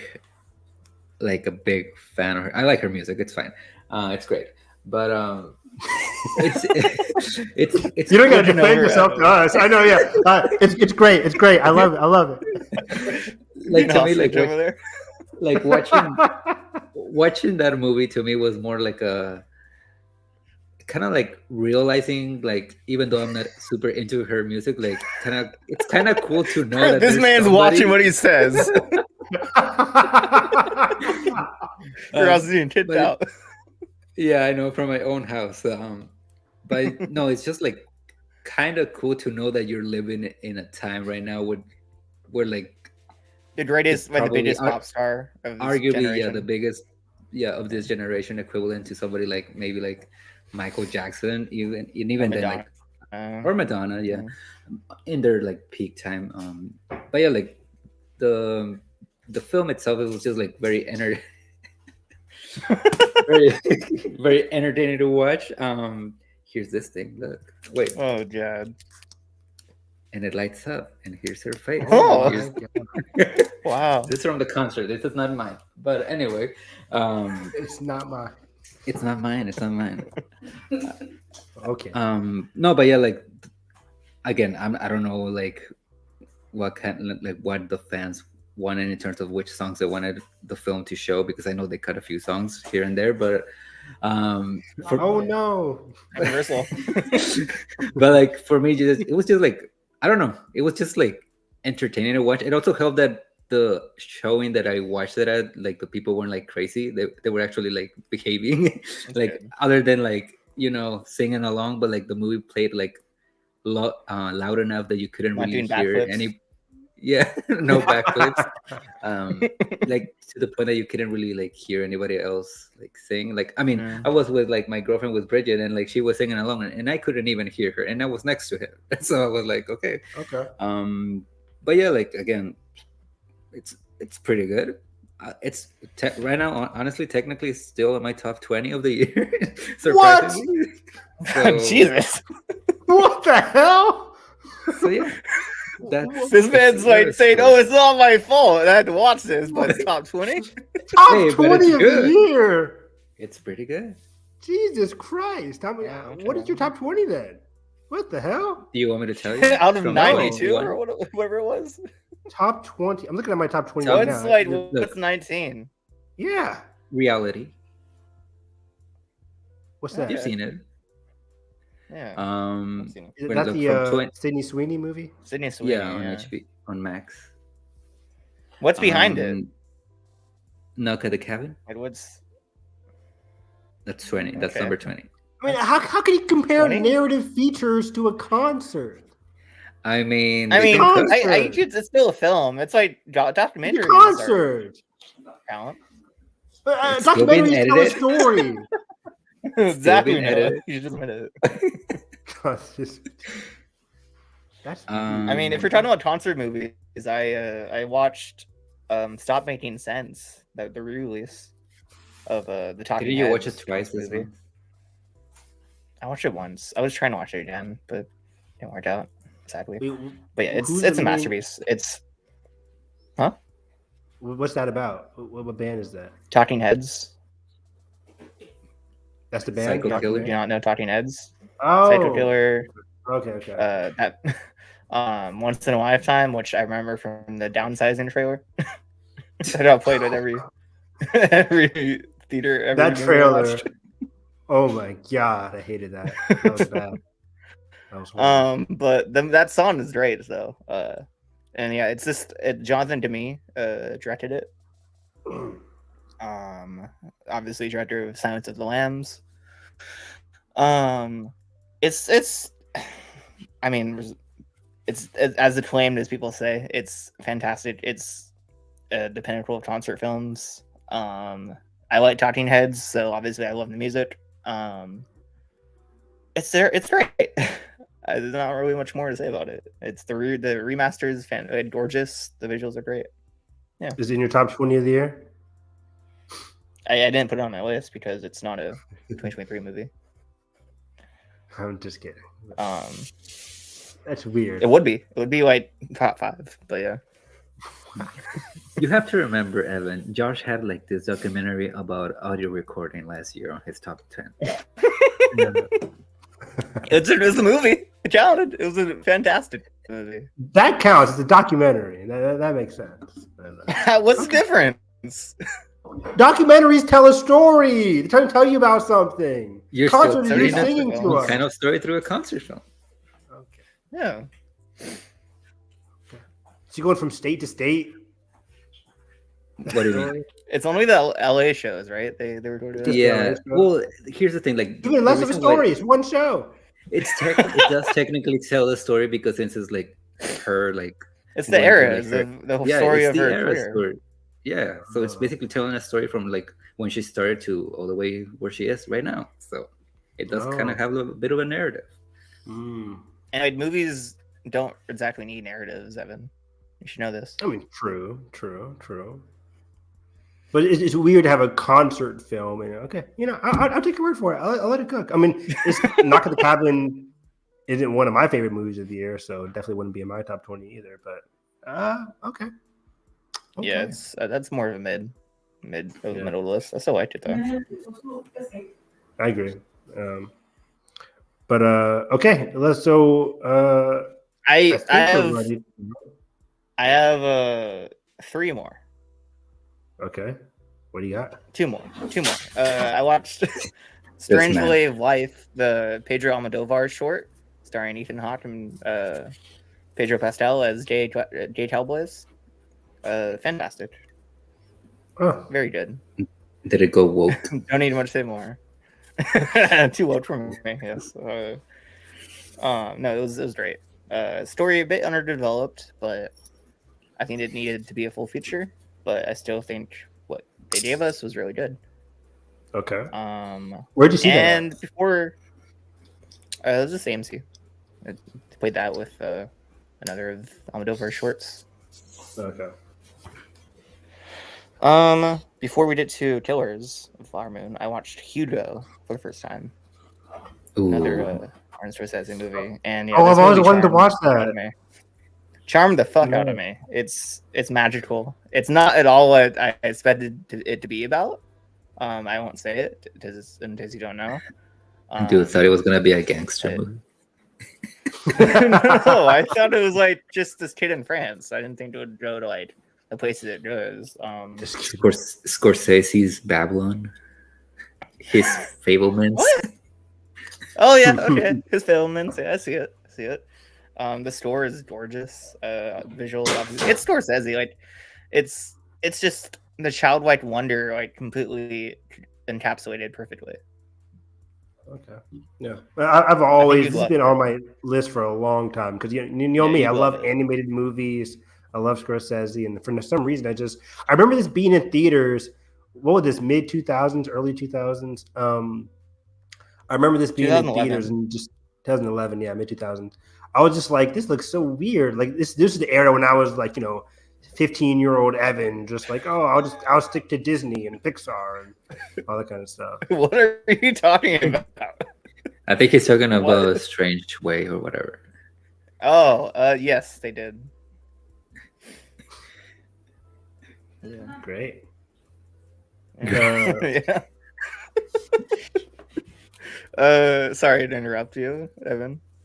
No, I was nothing to say. Noah had an important question, I guess. No. I mean, like I was just saying that like I've always been meaning to watch Hugo. It turned me off with the animation years ago. But, growing up, Evan, I think I should probably finally Animation? watch it. For Hugo, It's not animated. You're thinking of Tintin, I think. I'm thinking of Tintin. Oh shit, you're right. So what's Hugo? The whole time I'm thinking of. I mean, Tintin. I got those two confused for a while too, so I don't blame you. Tintin was Spielberg. Hugo. That's the animated movie. Hugo's Asa Butterfield as a kid. Ben Kingsley. Grace Moretz. Ben Kingsley. Yes. Yeah. Okay.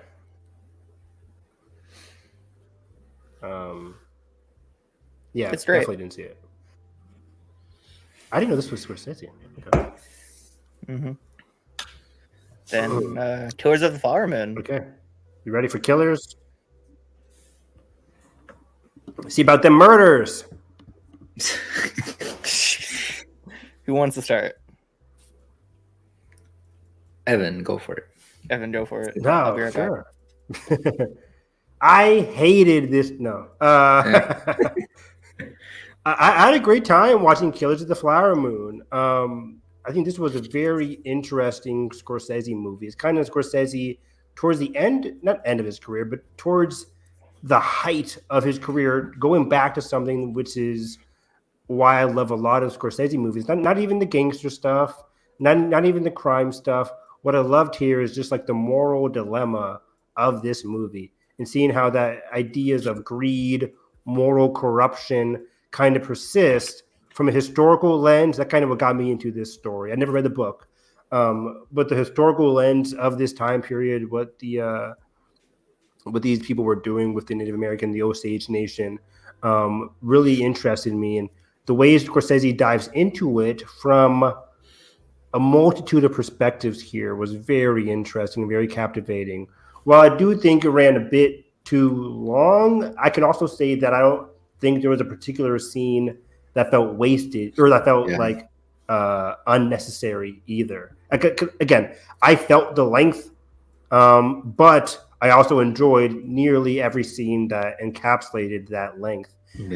Especially the ending. The ending was very unique to me. I remember being in theater oh shit, this was a very unique way to put a capper on this story. You know, biopics famously do the whole text on the screen bullshit. But this was a very interesting way that kind of also connects with the themes of the movie. But also in general, I loved Lily Gladstone's performance. I thought she would be in it a bit more. But I did love her performance. What we got there, her dynamic with Leo's character was very tragic, but also filled with so much depth from her. The way her facial expression to just, I compare it to like what's the actress from Past Lives? Greta Lee. Like Greta Lee, Lily Gladstone's like facial acting was just so strong, so memorable from this year. And I've kind of felt that all throughout the film. This is also one of what's it called? I'm blanking. Robert De Niro. Yeah, thank you. What the fuck, Evan? Robert De Niro is one of my favorite performances from him. What a creepy, dark. This is a perfect for Halloween episode here because it's a very chilling performance straight from the first scene. The way he's talking to Leo, it's kind of like a animal talking to his prey.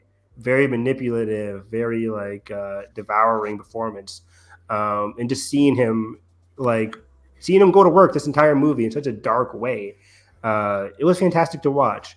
So that trio of like DiCaprio, Robert De Niro, Lily Gladstone, just fantastic. But also a couple of like 1 to 2 scene characters in here that had totally memorable scenes. Jesse Plemons, obviously. Jesse Plemons, of course, comes in towards the third act and just nails it. And yeah, I think a lot of the perspective of I wish we got a little bit more perspective from the Osage Nation. But I like what we got here. I love those scenes of the focusing on the tribe, like the chiefs. Yeah, the scenes we did with them, the council, really powerful. Yeah, the council. Exactly, seeing their perspective of what's going on, seeing how their cultures like slowly getting assimilated and also ignored, by everything that's going on in this movie. This is like an epic. I hate using that word, but it's like an epic saga of like horrific events.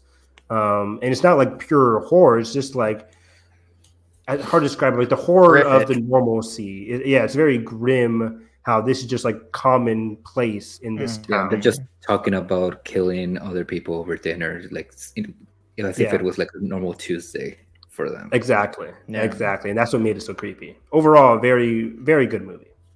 Definitely in my top 20. And I don't know if you guys talked about it, but the ending too is like, this is the powerhouse. Like the way they shift that structure, like where it's usually just text on the screen. And make it like this radio show. They like really did the point across that like it's just another tragedy that happened. Whereas like to the Osage people, this is like their entire lives. This is like the worst thing that they'd ever happened to them. And Martin, a lot of people complain about the self-insert of Martin Scorsese in the ending, but I think it's really powerful. It's to like where he's only to deliver like her story basically. It's so effective. I didn't see people complaining about that. I thought that was just a fun, fun cameo performance. But a lot of people don't like it. I think idiots. I think like another thing that it's so powerful about that ending is that I don't think this movie is very subtle with what it's trying to say, but like for a certain kind of people who doesn't need to be, one, it doesn't have to be, but like there are going to be that group of people who just don't get it or don't want to get it. So for Scorsese to choose to just blatantly just state it at the end of what basically almost like a recap is just Yeah. like so powerful. And So powerful. I don't remember if this is the exact last line of the movie, but I think it is. But like that last line of Scorsese of the newspapers never mention the murders after what's her character's name? Lily Gladstone's character.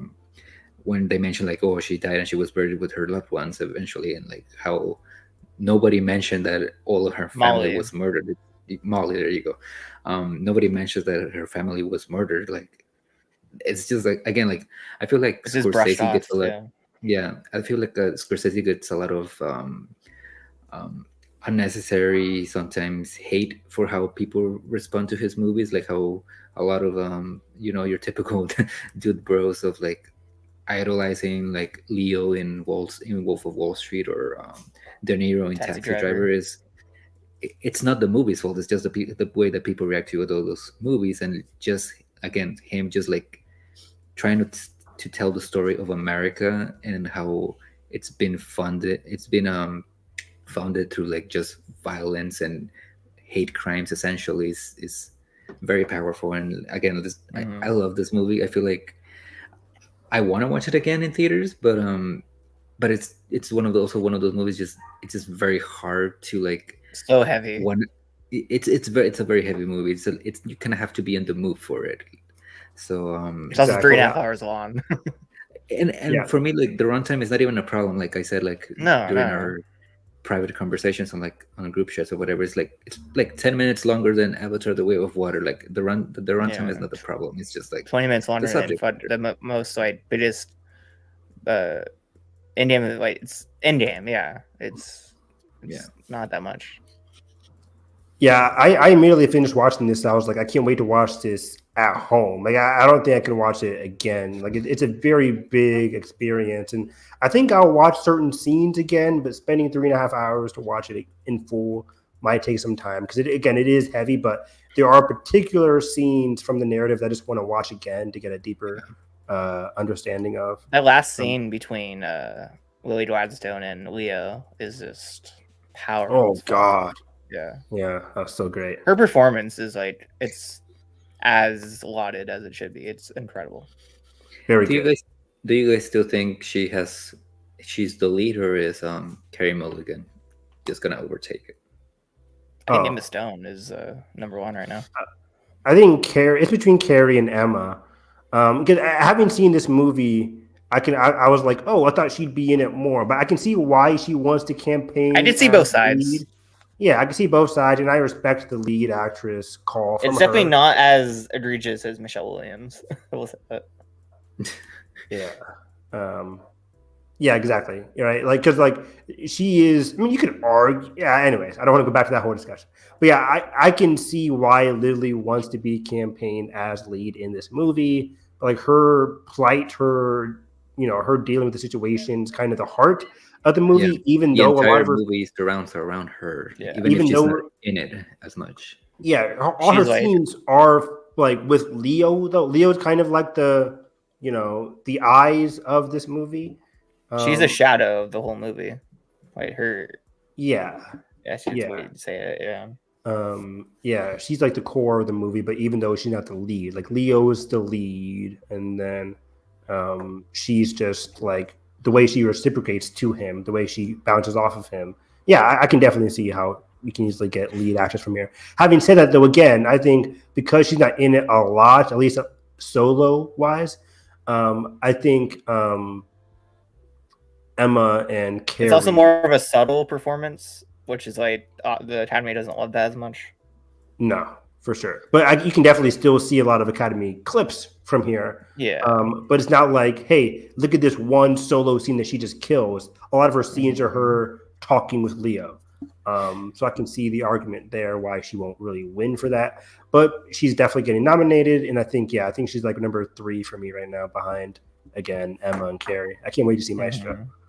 But yeah. Just side note, I won't talk about it this month, but if we're talking about best actress contenders, both Kaylee Spaney and especially Sandra Huller for Anatomy of Fall is just incredible.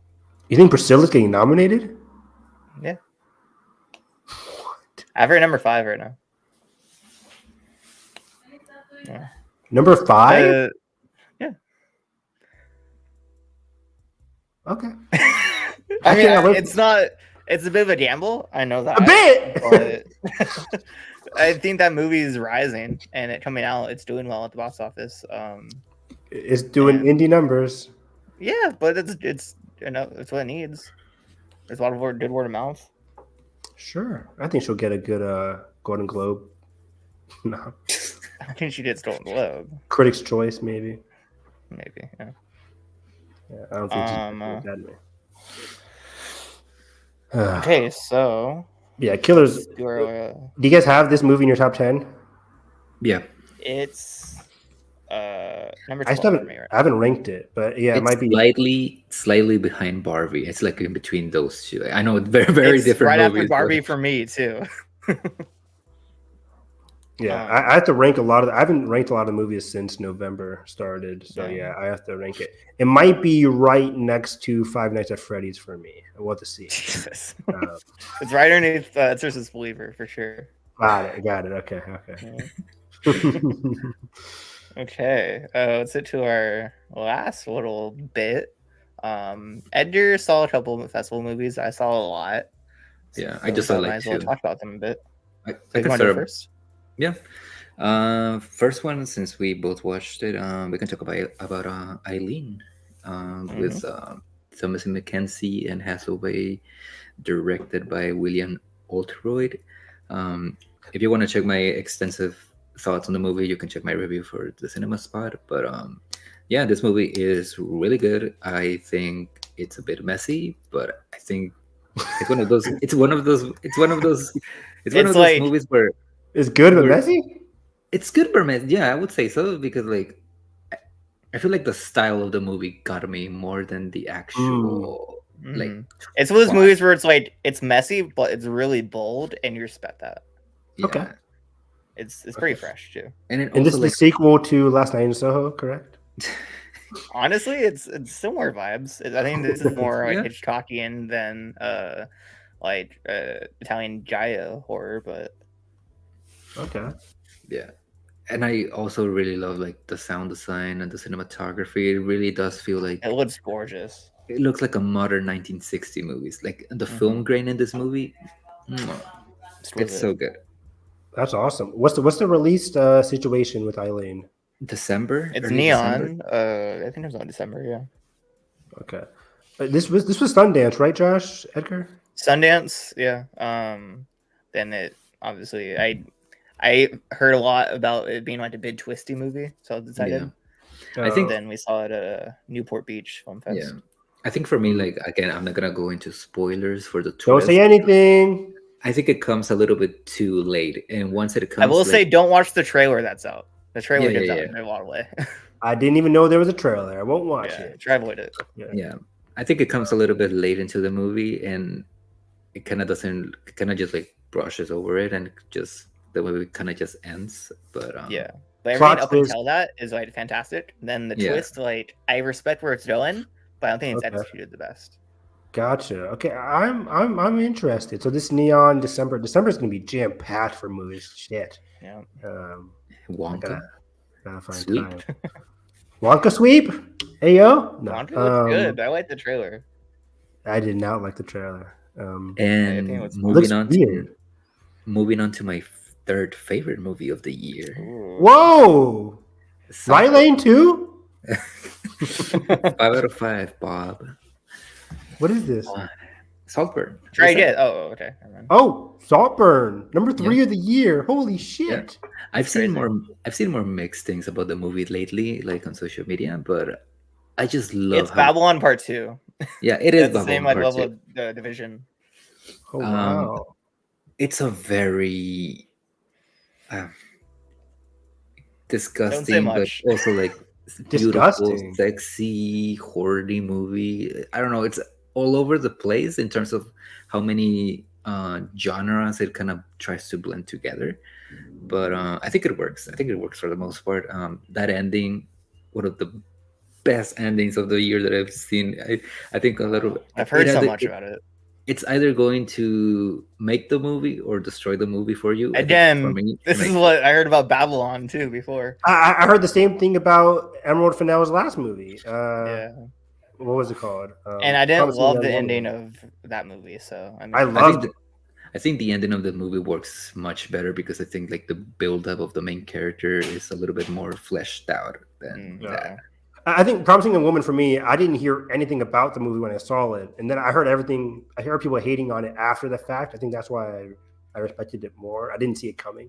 Yeah. But now I'm interested in Saltburn. Like, yeah. Also, one thing, I didn't expect this to be one of my favorite dynamics of the year, but Rosamund Pike and Richard E. Grant have such a funny chemistry between each other. So yeah, they have like some of my favorite like comedic moments of the year. Okay. Exciting. Wow, number 3 of the year. What are your 1 and 2, by the way? 2 is Oppenheimer. Number 1 is Past Lives.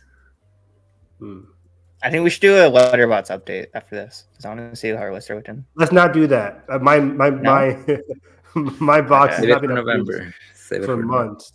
We do next month. Yeah. Next month, let's do that. I gotta reorganize some shit. And okay. Now it's my turn. Okay, I saw a lot at festivals. Oh boy. I'll start with we talked about Eileen already, so we don't do that. There's actually one more movie I forgot about. I'll throw it in there because it's awards. I saw BlackBerry.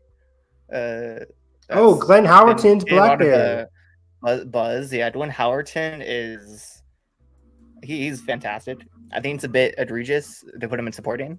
I think he's obviously the co-lead of this movie. But it's so good. It's very like Social Network, very Air. I think it's better than Air. It's the best like of these corporate how did it get made dramas that we've been doing recently. The direction is fantastic. The performances are great. It's really, I highly recommend it for everyone. It's, I think, one of the better films of the year for me. Wow. Okay. There's a great Neo drop too. Just want to put that out there. Then I forgot about them, but I'll get to the actual festival movies I watched. Obviously, Eileen. I watched Edgar. We talked about it. Then after that, also part of Newport Beach Film Fest, I watched American Fiction. With oh wow, yes, yeah, a big awards film, yeah. Bit buzzy. Yeah. I thought it was pretty good. I think it's a very good satire. A nice little breezy character study. It's hilarious. It has a really good firm grasp on the commentary it's trying to tell by another good directorial debut by Tor Jefferson. It's really nice to see Jeffrey Wright get a big meaty lead role like this, and I think he crushes it. Sterling K. Brown, one of my favorite supporting performances of the year. I think he's really good here. Great. It's scathing satire. The humor I think really lands for the most part. I won't really say much because I went to it blind, and I really love how the film plays out and the way it ends up being about. It's definitely, I could see the buzz. It's definitely a crowd pleaser. I could see it being eventually in Best Picture. That happens. I could see why. Okay, yeah, this is one of those movies where a lot of my dad texted me and my mom texted me after the trailer came out saying like, oh, we got to see this on Christmas Day because it's a very good trailer. It's very funny. I think it might be really good box office because it's very much a crowd pleaser. Yeah, it has that relatability, that crowd pleasing factor to it. It seems very lively. I can't wait to see it. I'm a huge Jeffrey Wright fan. The editing is really, really interesting. The writing is very brilliant and really smart and kind of one step ahead at all times, which I really liked. And the ending is really fun. It's a really fun ending. Okay, wow. High praise from Josh. Yeah, I cannot wait to watch this. This is one of my most anticipated for the remainder of the year. Also, my last film of Newport Beach Film Fest, I watched May December. Todd Haynes' newest film. Yeah, this with is Natalie Portman, Julianne Moore, and Charles Melton, who has delivered one of my favorite performances all around this year. He is incredible in this movie. It's so understated, and he has to juggle so much in this, and he does it so flawlessly for it being like one of his first big, like, meaty roles like this. The movie as a whole is very camp. it's melodrama to like the best degree. The writing is so smart and so interesting. The direction by Todd Haynes just is so focused and so assured. Natalie Portman, probably one of the best performances she's had in years. Probably since Black Swan, I'd say. Jeez. Yeah, she's really good in this. She has one scene that, like, it's, if she gets nominated, it's her Oscar clip. Julianne Moore, I think, is probably the least out of the three, which is interesting because I think she has the most buzz for the nomination at this point because supporting actress is kind of lighter this year. Yeah. But yeah. Would Natalie be lead or supporting? Lead. She's lead. Okay. Yeah. Interesting. Yeah, I did not expect this movie to be as funny as it is too. The humor is so dry and so, like, perfect, and it's this because, like, the movie is so awkward, and it like pushes you into, like, these unsettling, like, just it, like, really questions the morals of these characters a lot, and I like that. It's a great movie. I loved it. Yeah, I've been anticipating this movie ever since I started hearing so much buzz about it. And it's so weird, a movie with Julianne Moore and Natalie Portman, to hear Charles Melton is the big name coming out of this. He's a highlight for sure. He's fantastic on this. So yeah, I'm super excited. Is this coming out in November or December?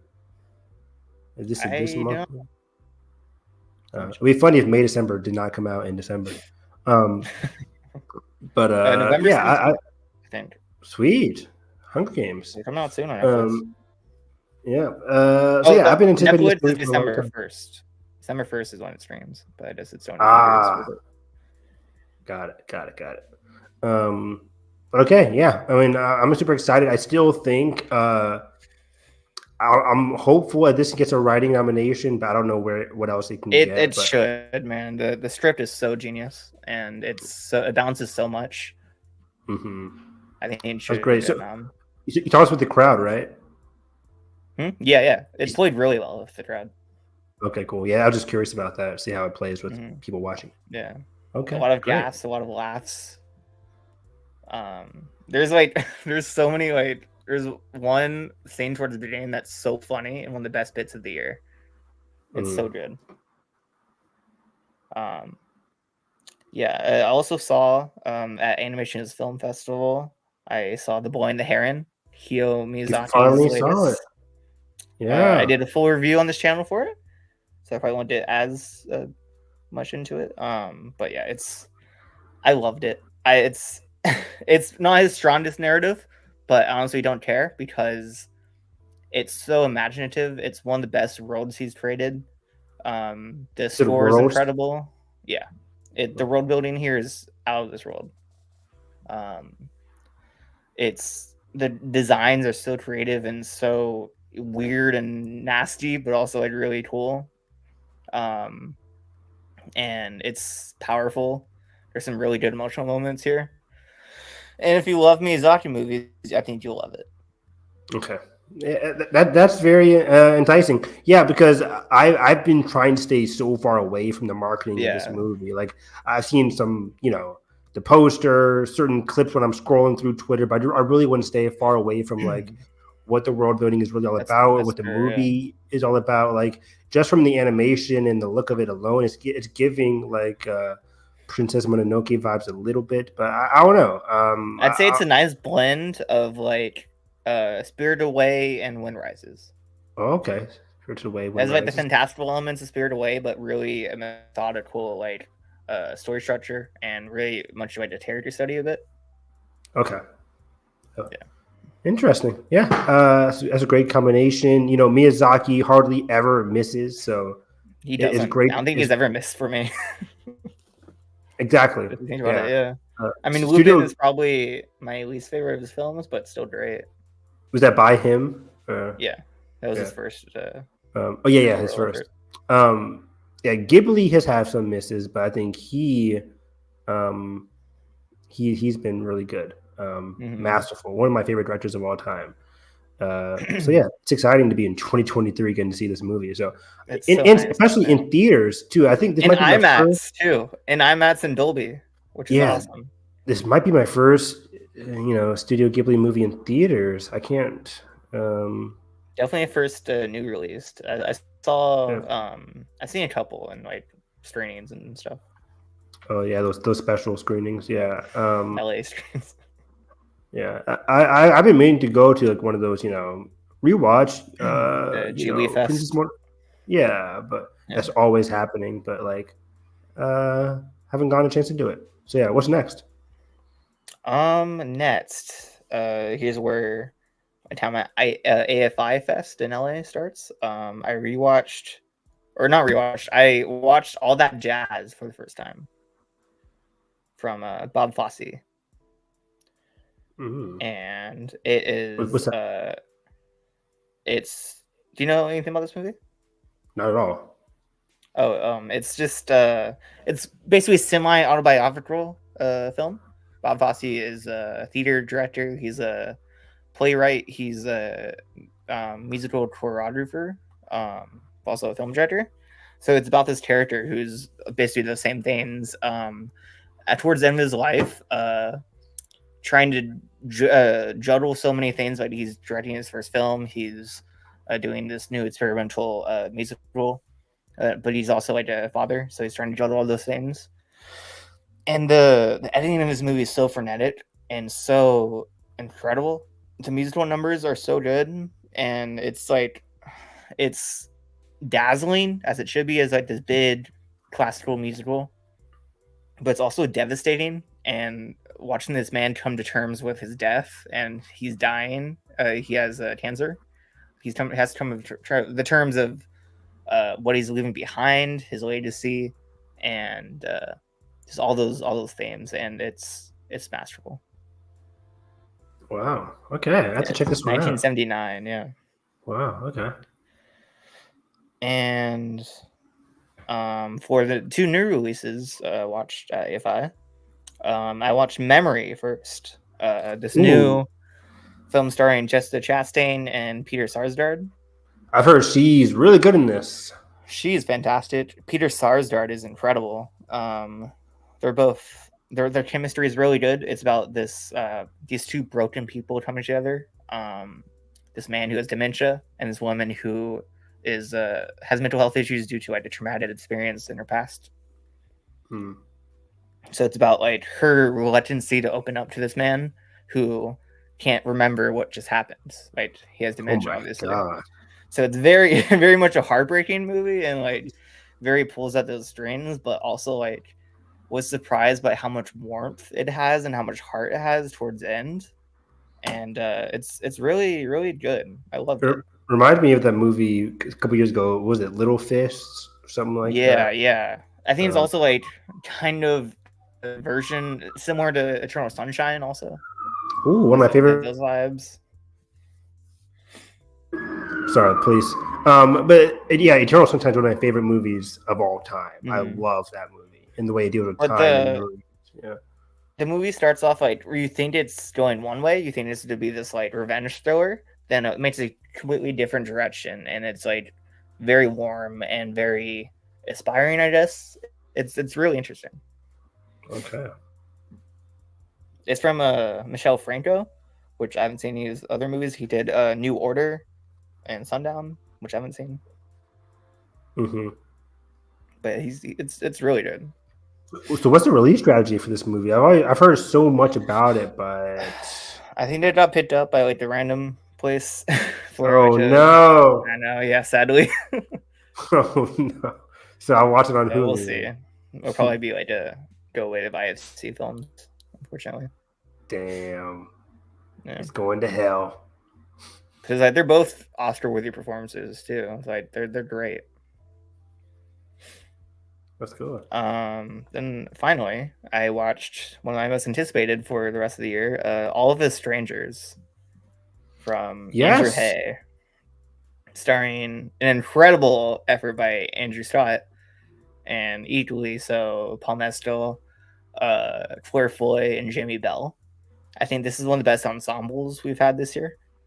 If 4 people counts as an ensemble, I think it does. I haven't even heard much about Jamie Bell and Claire Foy. Oh my God, Evan!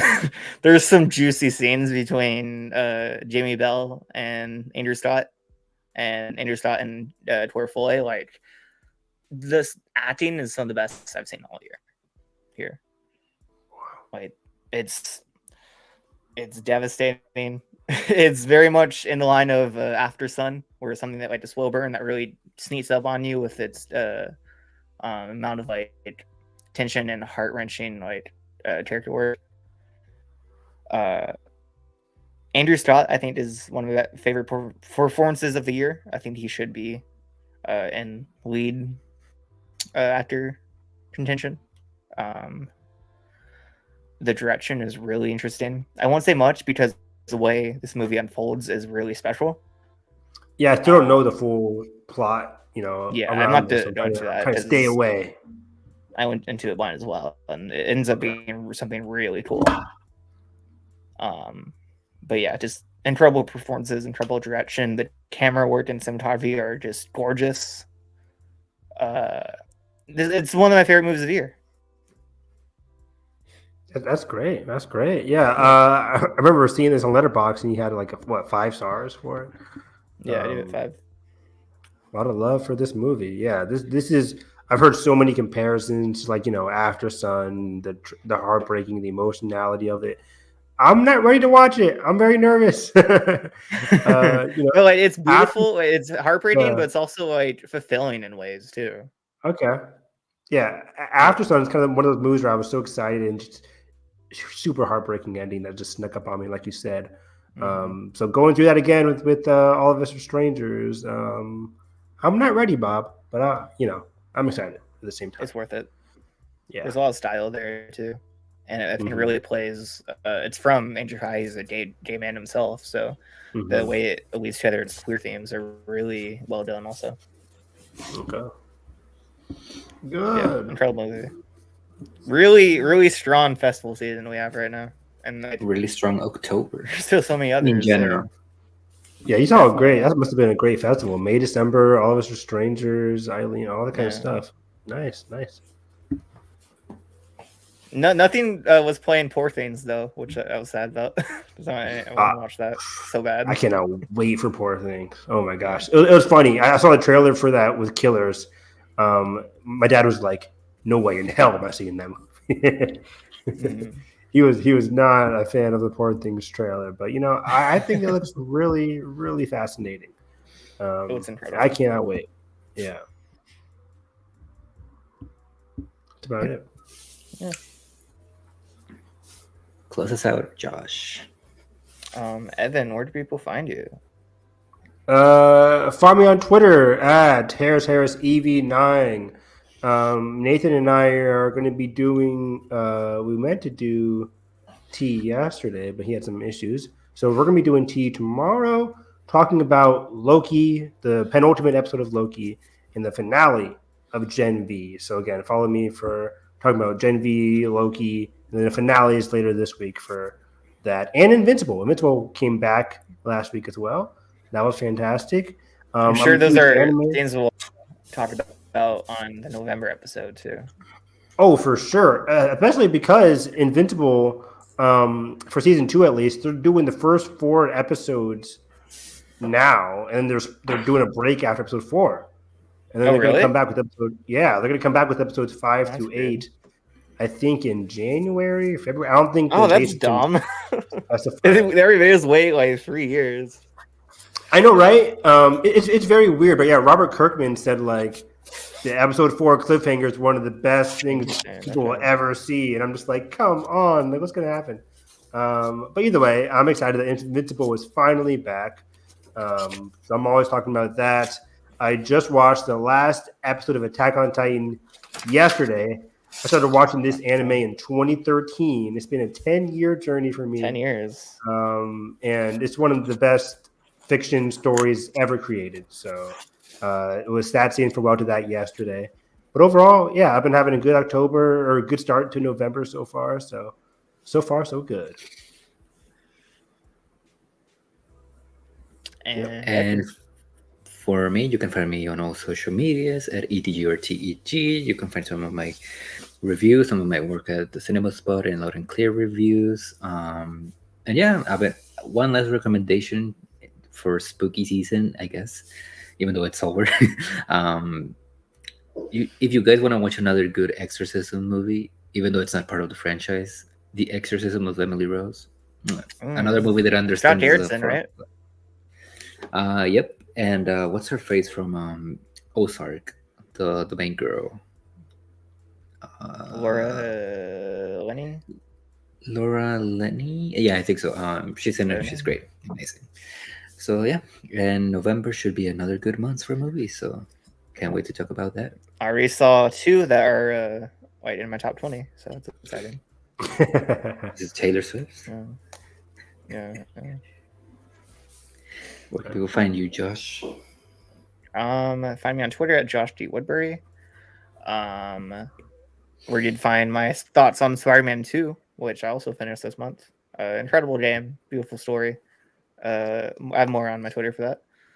Yeah, I can't wait to talk about that with you in our November stream when I finally beat the game. That's gonna be so much fun. I think I'm like halfway through. I don't know. Yeah, it's fantastic. You'd find this podcast at WHFG Podcast on Instagram, Twitter, and Threads if you're one of the 3 people still using that. For updates and announcements. Next thing we have cooking. What do we have? I want to do top 10 2018 eventually.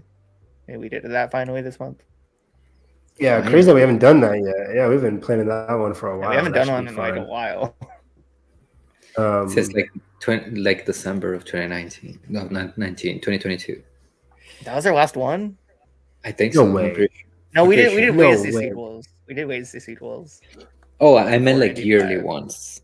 Oh yeah. Really? Crazy. Damn. I also want to do another Oscar video, some more predictions. You got to do one soon. Yeah, do some updates. I want to do one more before, like, the Golden Globes nominations are in December, so I want to do one more before December. Let's do one more this month for sure. Yeah. Now, we've seen a lot of films too. At least I have. Mm-hmm. Yeah, I'll be seeing Eileen, Anatomy of the Fall, and The Holdovers this week, so there's a lot this week alone. Too. Yes, I said Eileen. I meant Priscilla, not Eileen. Yeah. Holdovers comes out this week. Dang. This weekend, yeah. It's crazy. So yeah, November is probably to be just as stacked. We have Hunger Games. Yep. We have the Marvels. Wish. Marvels coming out. Wish. Dream Scenario. Napoleon, yeah. That might be my most anticipated, but we'll see how it goes. Really? You never know what you get with Ridley Scott, so. That's true. That's very true. Gangster Squad, anybody? House of Gucci or Last Duel? Last Duel was so fucking good. It was great. Joey Tomer snubbed. Big time. Yeah. All right, that's it for us this month. And let me get to it. Let's all go to the lobby. Let's all go to the lobby. Let's all go to the lobby to get ourselves a treat. Let's all go to the lobby to get ourselves a treat. Precisely.